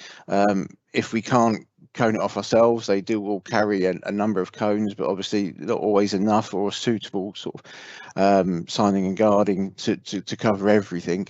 So they'll either sign and guard it themselves, or they'll call for extra resources to come in to do it immediately, to make sure that the area is safe. That's with our highest risk type defects. Matthew, obviously, yeah. So if I may, Chair, I think this is one for us to take away and actually speak to our colleagues in comms, particularly as we're now entering the winter maintenance season as well. We will be sending out messages to the public about driving to the conditions, and I think it's one we can pick up as well.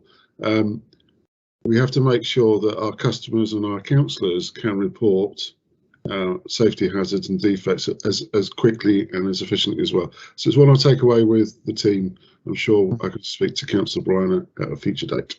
Thanks, Matthew. It's more about, and I know the team do some good work. I know they would protect the scenes. It's about documenting that what they would do, because if this goes to court and somebody drove into a pothole or tripped over it, what would you do? Well, we would do this, but it's not documented anywhere. So, sorry, Mike, go for it. I was going to say, if I may, I think it may be something that you've missed within each of the higher severity defects. It has a temporary repair that we would put in place, which is the signing, lightning, guarding. I think it's probably a language thing, whereas I know the team understand it, but a lay person looking at that document might not pick up on it, and it's something that I can probably improve in that document so it is clear. On our website, if anyone tries to report an emergency situation through that, we do ask them to call that through rather than reporting it online, to try and ensure that we're capturing those most severe issues straight away. I get that. I know I've seen the point about, but in every area. But I think it needs an overall overarching. I'm looking at 4.1 of the policy, and I think just something overarching, appropriately worded in the right place to cover everything, rather than each breakdown. Matthew, Councillor Bryan, did you want to come back in at all on that? Yes, please, if I may, just for 2 seconds. Yep. In the good old days, we used to have parish maintenance units. Matthew's not going to forgive me for mentioning this, but I will. I am pushing very hard for what we call preventive maintenance units, because if we can stop a pothole at a very early stage, it stops becoming a bigger pothole. So I am very keen that we look at this, and I shall be pushing very hard for the budget to be found to reintroduce or to introduce preventive maintenance unit. And Cherry, who was my lead member, and I have spent hours talking about this. I intend to deliver. Thank you, Councillor Bryan. It's really helpful. Right, Councillor Jones, anybody else wishing to speak at this time? No, There's no one wishing to speak, and actually the comment just made was something I wanted to bring in, because that there must surely be a danger of a smaller pothole becoming a bigger pothole, and if that has been classified as a non-safety issue, surely somebody has to constantly go back and check it hasn't become a bigger issue. And in the long run, are we definitely saving costs by constantly checking and possibly then mending something that's got bigger? I think that's one for the team to take away and deal with. If I may, Chair, just to assure the Vice Chair, we have rigorous processes in place exactly on that point. Dorset Highways has a proud record of responding to an appropriate risk assessment, and we have procedures in place to actually deal with that. Happy to chat further outside of the meeting if you wish.